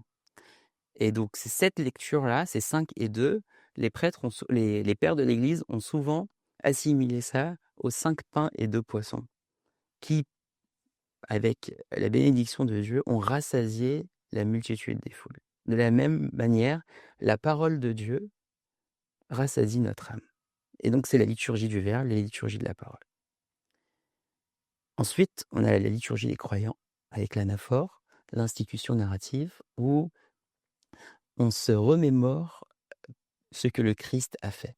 Quand il prit du pain, il prit du vin, il bénit, il rendit grâce, il le bénit, il sanctifia, il donna aux apôtres, et il leur a dit: «Prenez, ceci est vraiment mon corps, ceci est vraiment mon sang, faites ceci en mémoire de moi».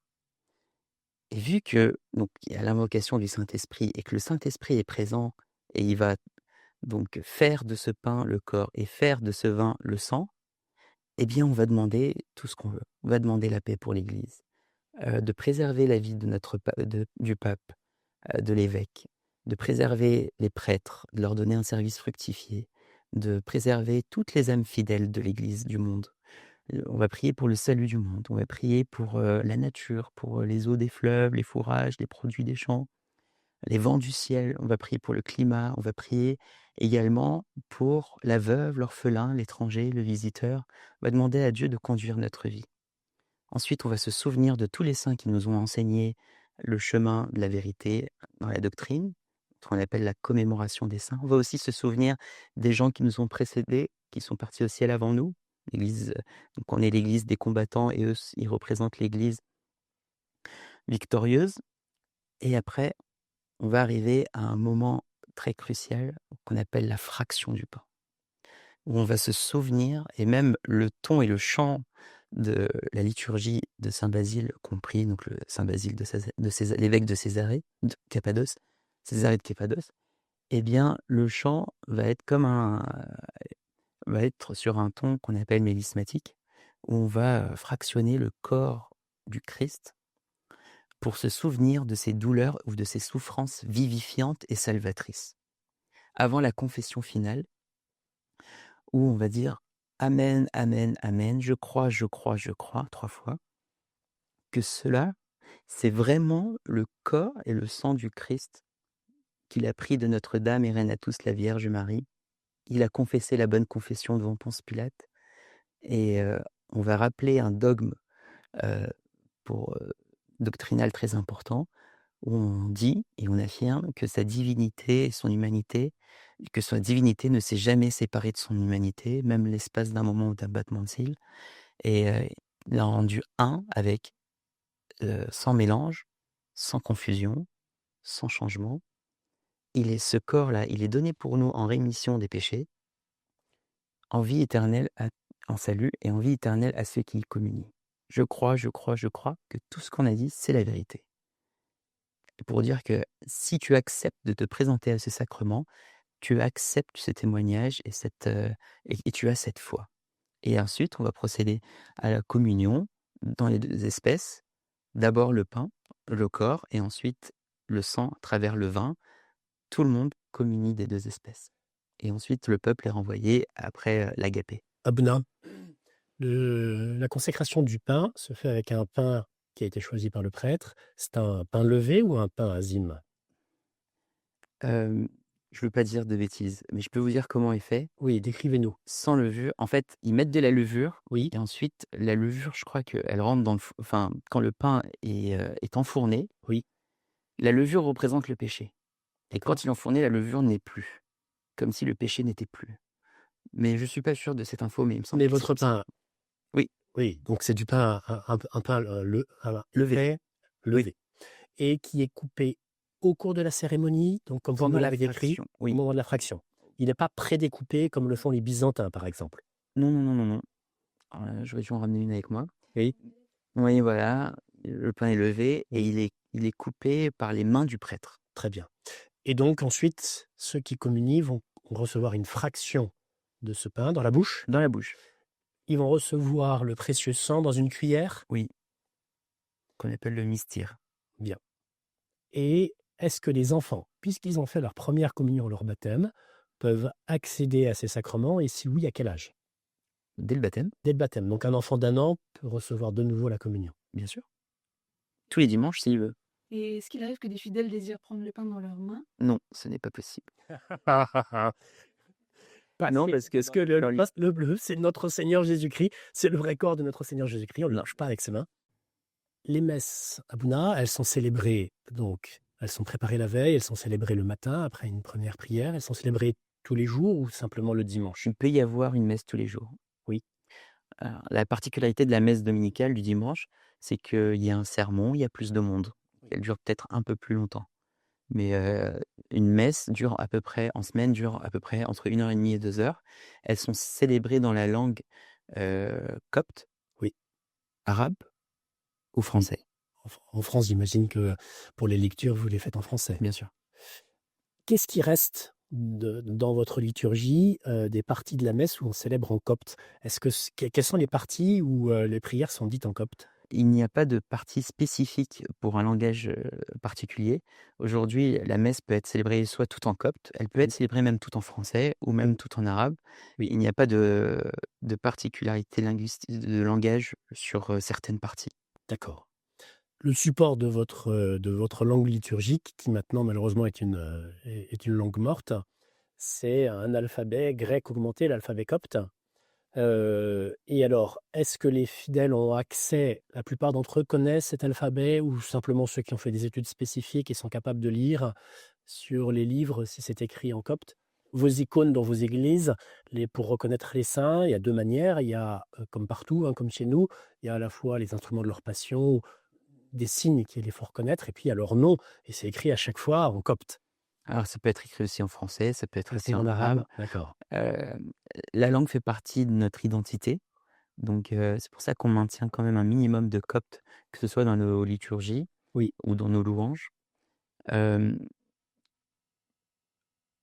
Bien entendu, on aime bien, prier, avec la langue qu'on comprend, mais pour préserver notre héritage, on essaye, à ce on fait en sorte qu'il y ait un minimum de copte dans nos liturgies, oui, et une personne qui assiste, régulièrement aux liturgies, eh bien, connaît beaucoup de mots coptes, par habitude.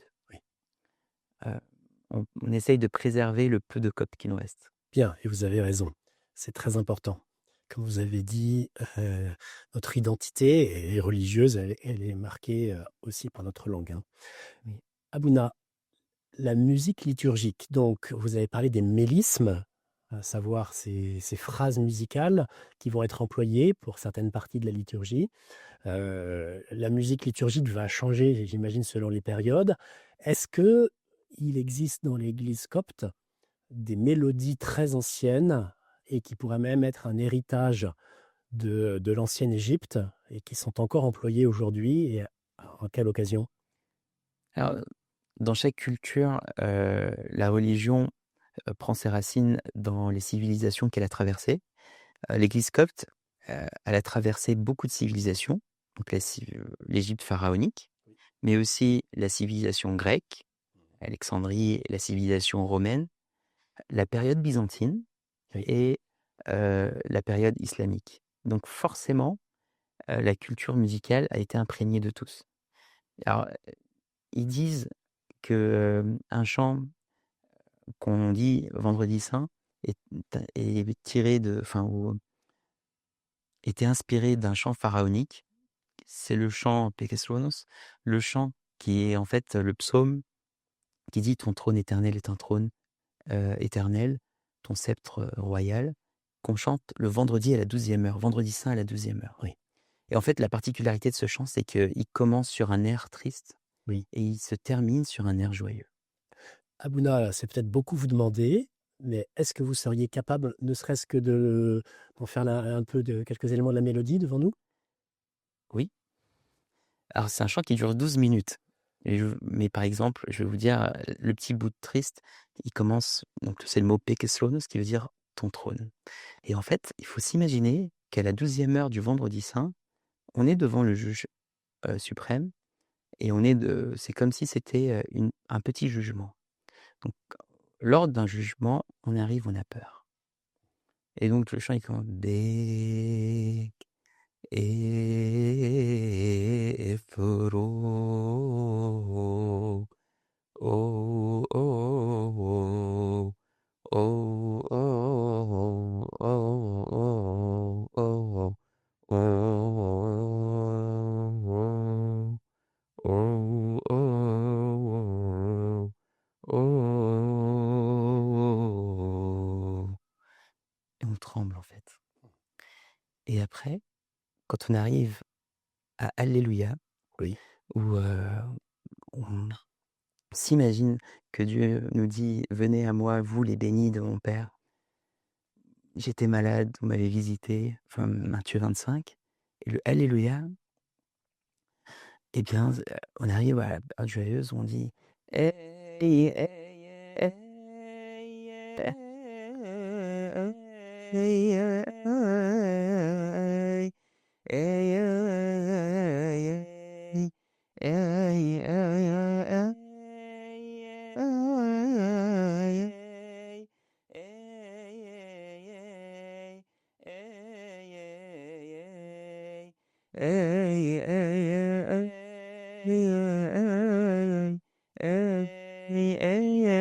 hey, hey, ainsi de suite.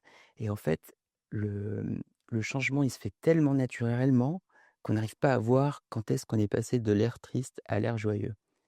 Et selon certaines personnes, la mélodie qui passe du triste au joyeux serait issue de l'inhumation des pharaons, Oui. où on disait qu'on est triste que Pharaon nous a quittés, mais on est heureux pour celui qui va lui succéder.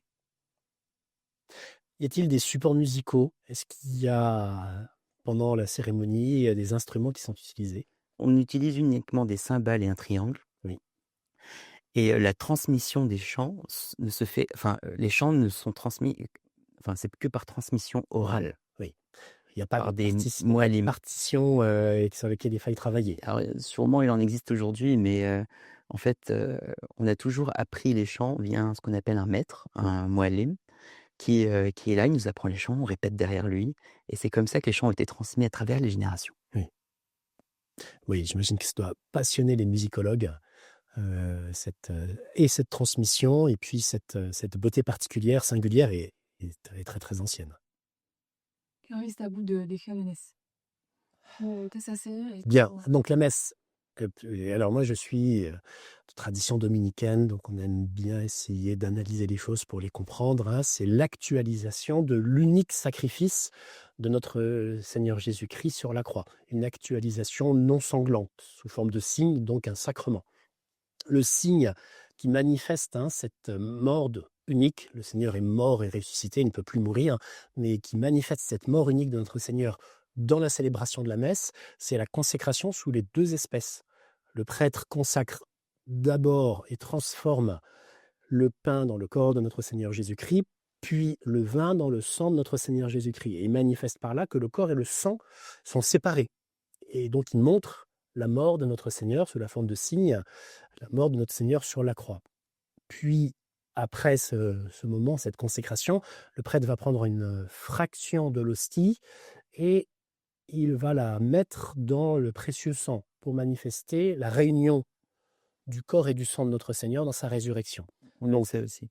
Et je pense que c'est commun à toutes les liturgies. Et l'histoire de la liturgie, alors je ne suis pas un spécialiste, mais nous ramène pour les distinctions entre les différents rites, que ce soit entre occidentaux, orientaux, puis au sein des rites orientaux qui sont assez différents, entre les rites coptes, arméniens, syriaques, maronites.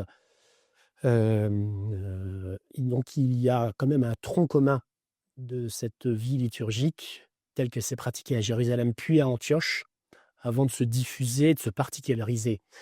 La liturgie latine, et dont on a les premières traces historiques, à savoir les supports qui nous renseignent sur ces particularités au IVe siècle, elle fonctionne en deux grandes parties, comme l'a exposé Abouna, une liturgie de la parole avec un enseignement, puis ensuite la partie du sacrifice, l'oblation qui est d'abord faite du pain et du vin, on les offre à Dieu, et puis ensuite leur consécration, avec cette double consécration qui est très importante, et enfin la mendication, le fait que le prêtre, qui reçoit son sacerdoce de l'unique sacerdoce de notre Seigneur Jésus-Christ, il n'y a qu'un seul vrai prêtre, c'est notre Seigneur Jésus-Christ qui fait participer à son unique sacerdoce tous les prêtres qui se sont succédés au cours des âges.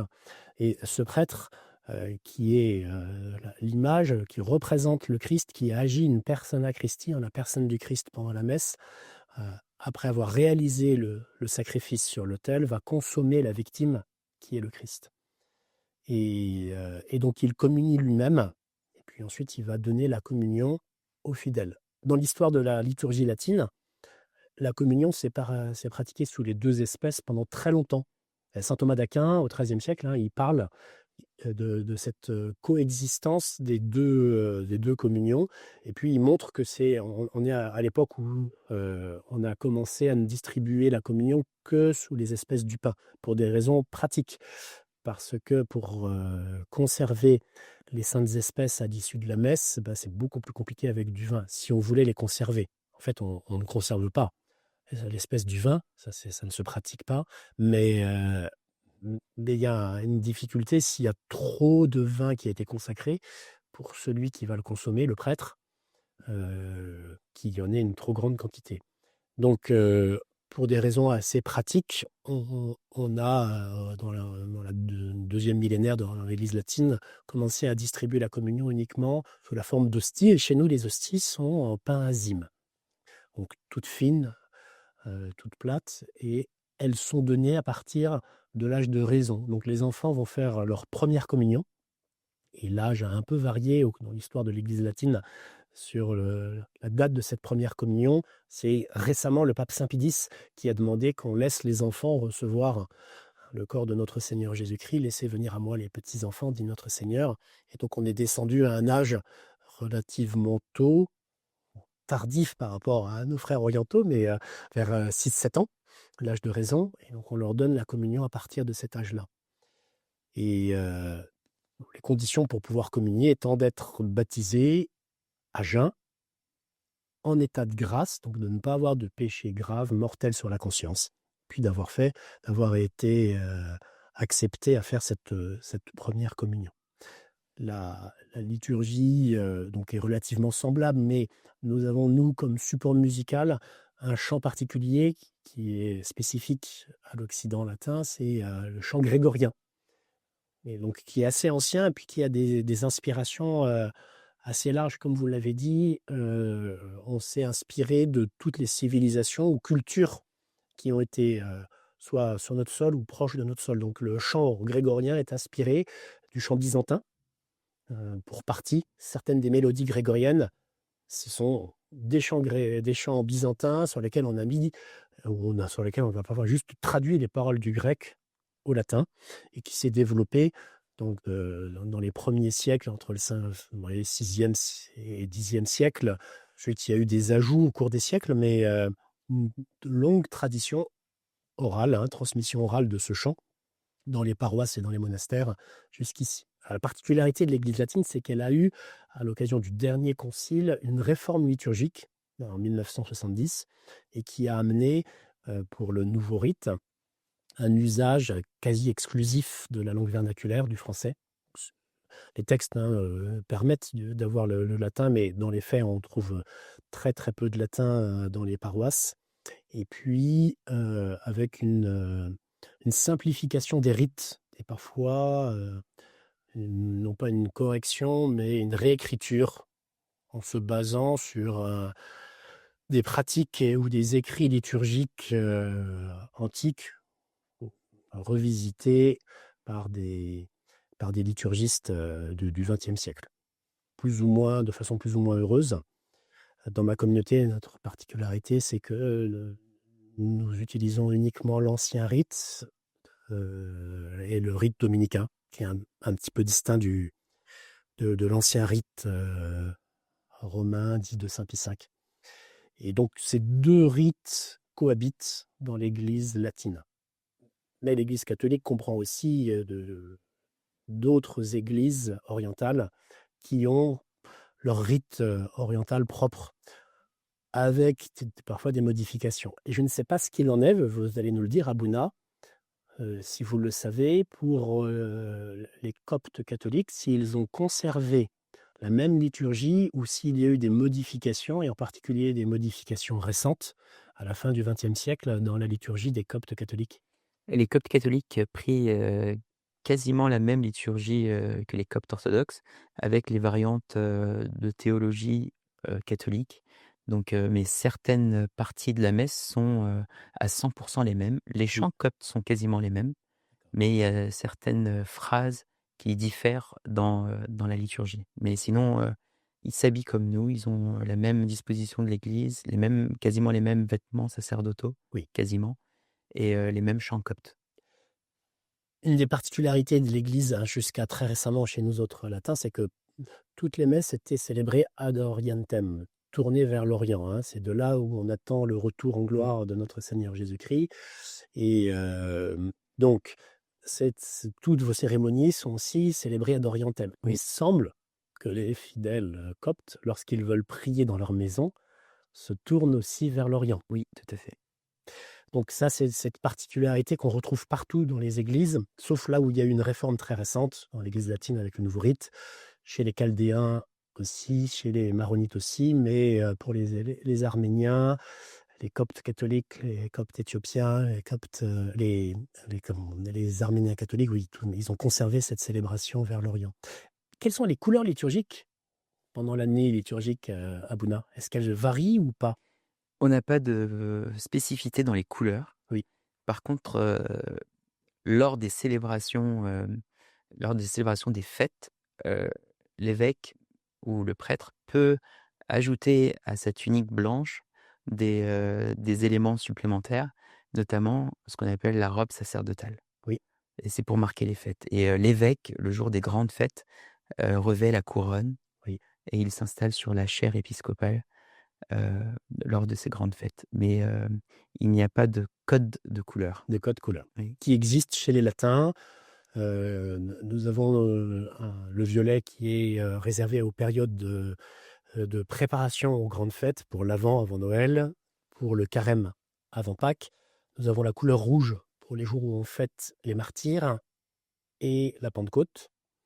Nous avons la couleur noire pour les messes des défunts et le vendredi saint. Nous avons la couleur blanche pour le temps de Pâques et les dimanches qui suivent, et puis les jours où on célèbre les confesseurs et les saintes femmes. Nous avons la couleur rose pour 2 dimanches dans l'année qui sont inclus dans les périodes plus pénitentielles qui sont d'ordinaire en violet.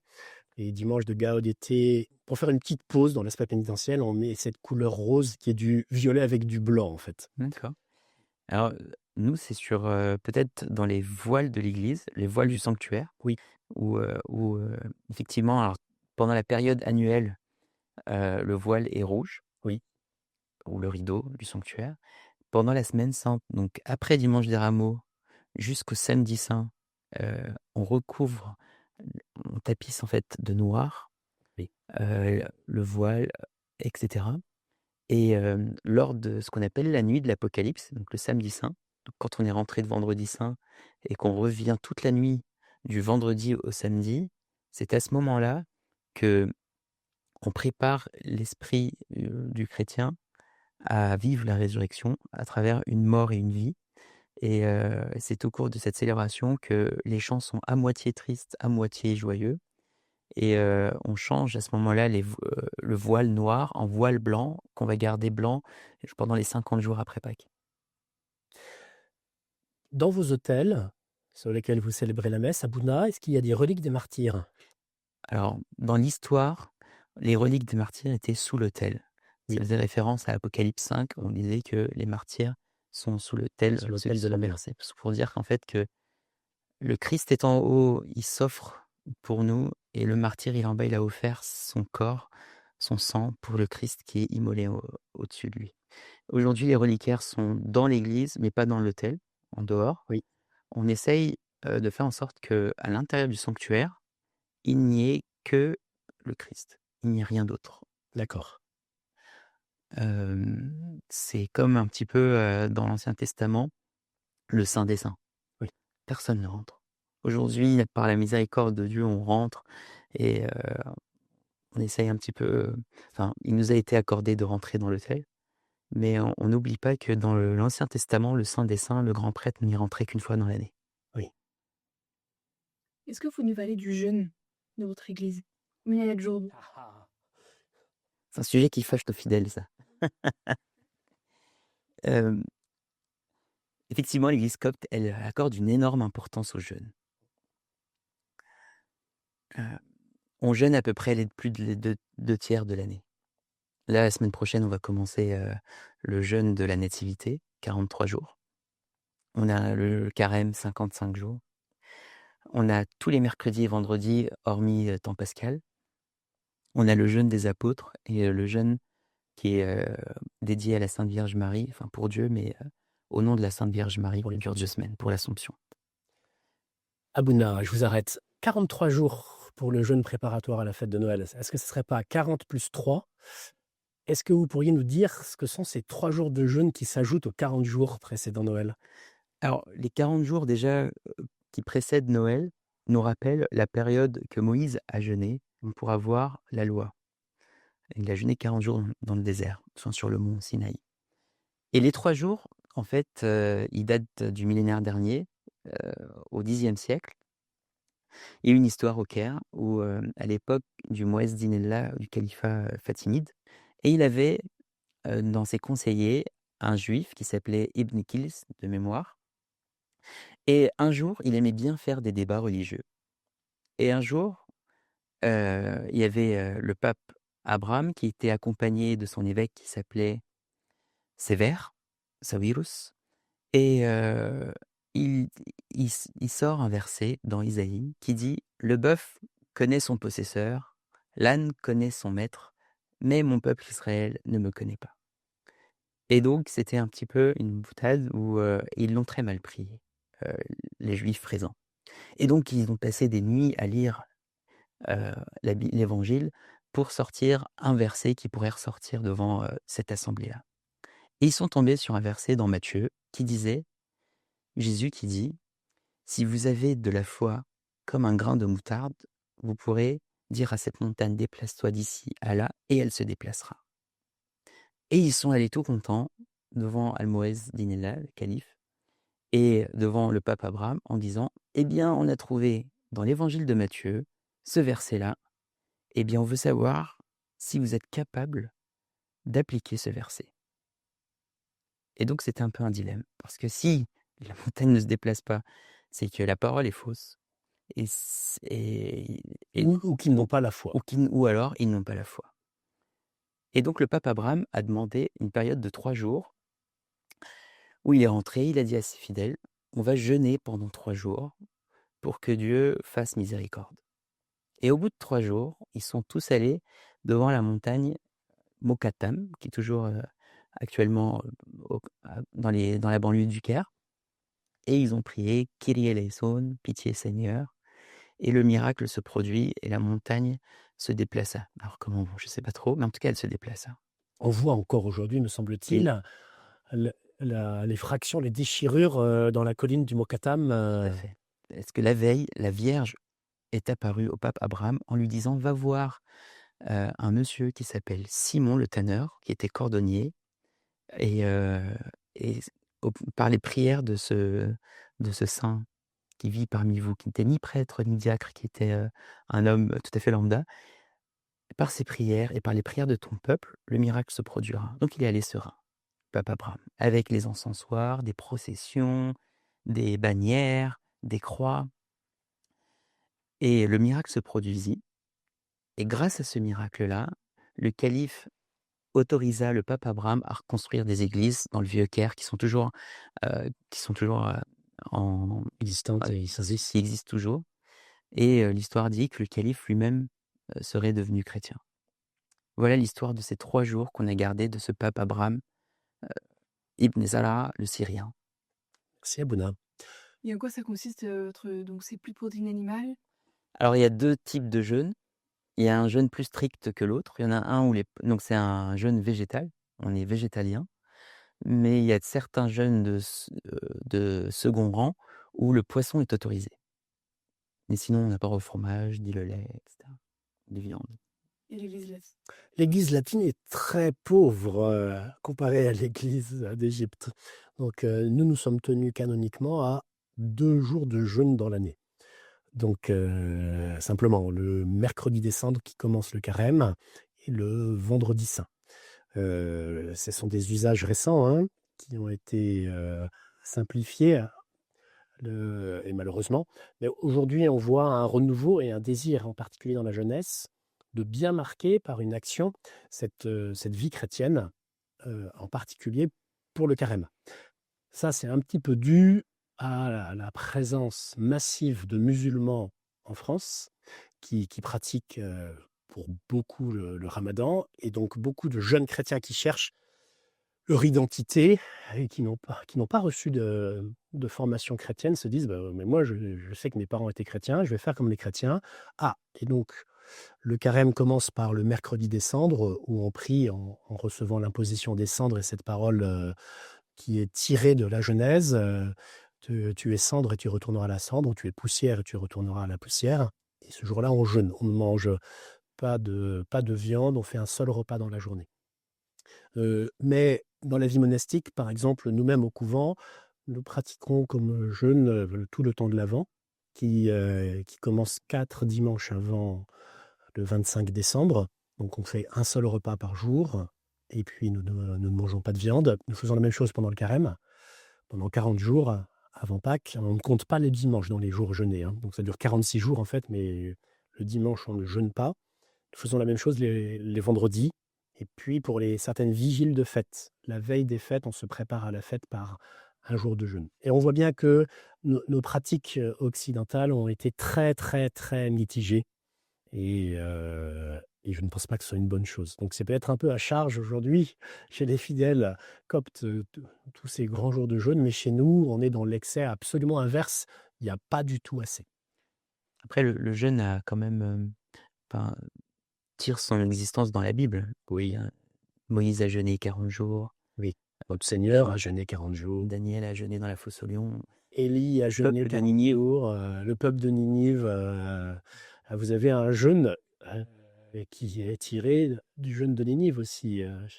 Oui, exactement. On a 3 jours de jeûne qui est tiré du jeûne de Ninive. D'ailleurs, c'est le pape Abraham le Syrien qui l'a introduit également dans notre Église. Ce qui fait alors, la philosophie du jeûne aussi, ce n'est pas uniquement de s'affamer ou de goûter la faim, mais c'est aussi, on se dit que si j'ai un péché qui me domine, ou un mauvais caractère, ou quelque chose que j'aimerais bien changer, eh bien, qu'est-ce qui est plus simple de changer?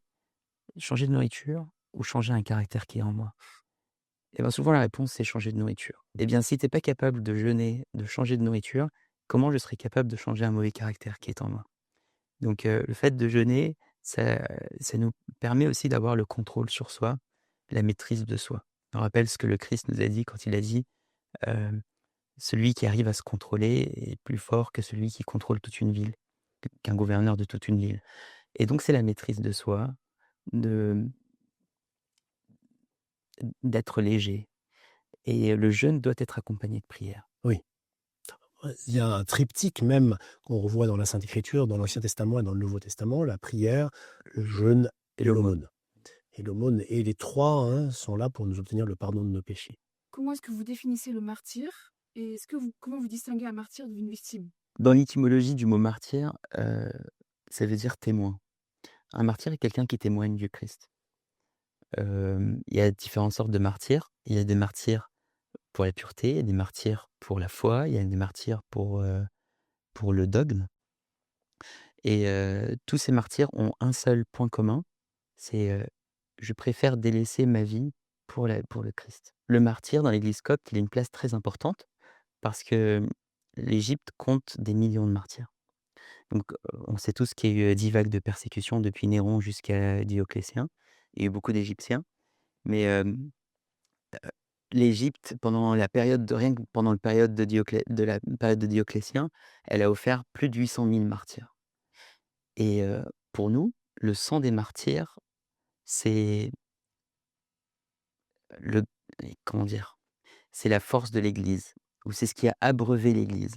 Le sang des martyrs a abreuvé l'Église. Et qu'est-ce que je peux dire de plus sur le martyr? Nous avons un auteur, alors qui n'est pas un saint, mais qui est un auteur de tradition latine, qui pourtant est africain, Tertullien, qui Oui, est en Afrique du Nord, qui utilisait cette formule: le sang des martyrs est semence de chrétiens. oui, c'est ça ce que je cherchais, je trouvais pas. Tertullien qui a dit ça. Oui. Et c'est Mmh. assez juste. C'est assez juste. Et je Mais crois qu'il parle aussi du verset qui dit: «Si le grain tombe dans le sel et ne meurt pas, il ne peut pas porter de fruits. porter de fruits». Oui, oui. Est-ce qu'il y a eu, à Bouna, des martyrs coptes très récents dans l'histoire de l'Église copte? Alors oui, bien sûr, en 2015, il y a eu, en Libye, 20 martyrs égyptiens coptes qui sont restés enfermés 40 jours et dont la vidéo est sortie par Daesh le 15 février 2015.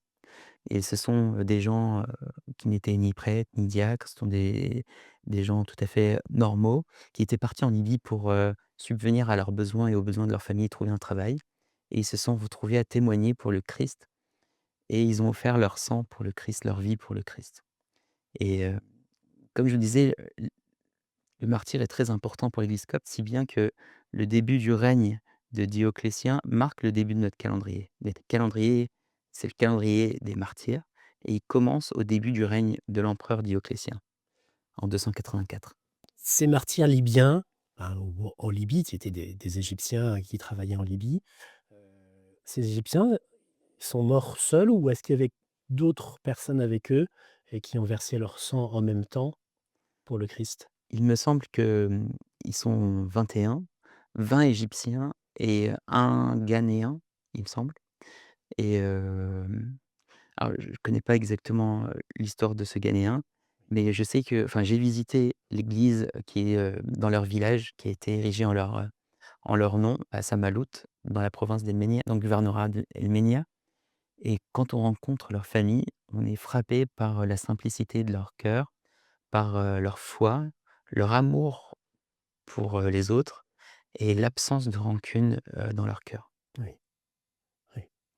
L'Église latine a l'Église latine a voulu, marquer cet œcuménisme du sang, hein, et le pape François a reconnu et intégré dans le martyrologe romain ces martyrs coptes, donc qui sont priés et qui sont inscrits dans notre calendrier et dont nous faisons mémoire, donc de ce don de leur foi. On voit sur les vidéos qu'a tourné Daesh, on les voit murmurer et prier au moment où ils vont mourir et mourir très paisiblement, hein, très unis à Dieu. C'était très marquant cet événement. Chers amis, cette vidéo prend fin. Nous n'avons, plus le temps de continuer maintenant, mais si ces thématiques vous ont intéressé, si vous souhaitez aborder d'autres sujets qui concernent l'Église copte, l'Église latine, continuer cette discussion entre nous 2, n'hésitez pas à le signaler sur les sites, à envoyer des likes et s'il y a beaucoup de réactions, eh bien nous reprendrons notre conversation et notre exposition des différentes particularités de nos églises.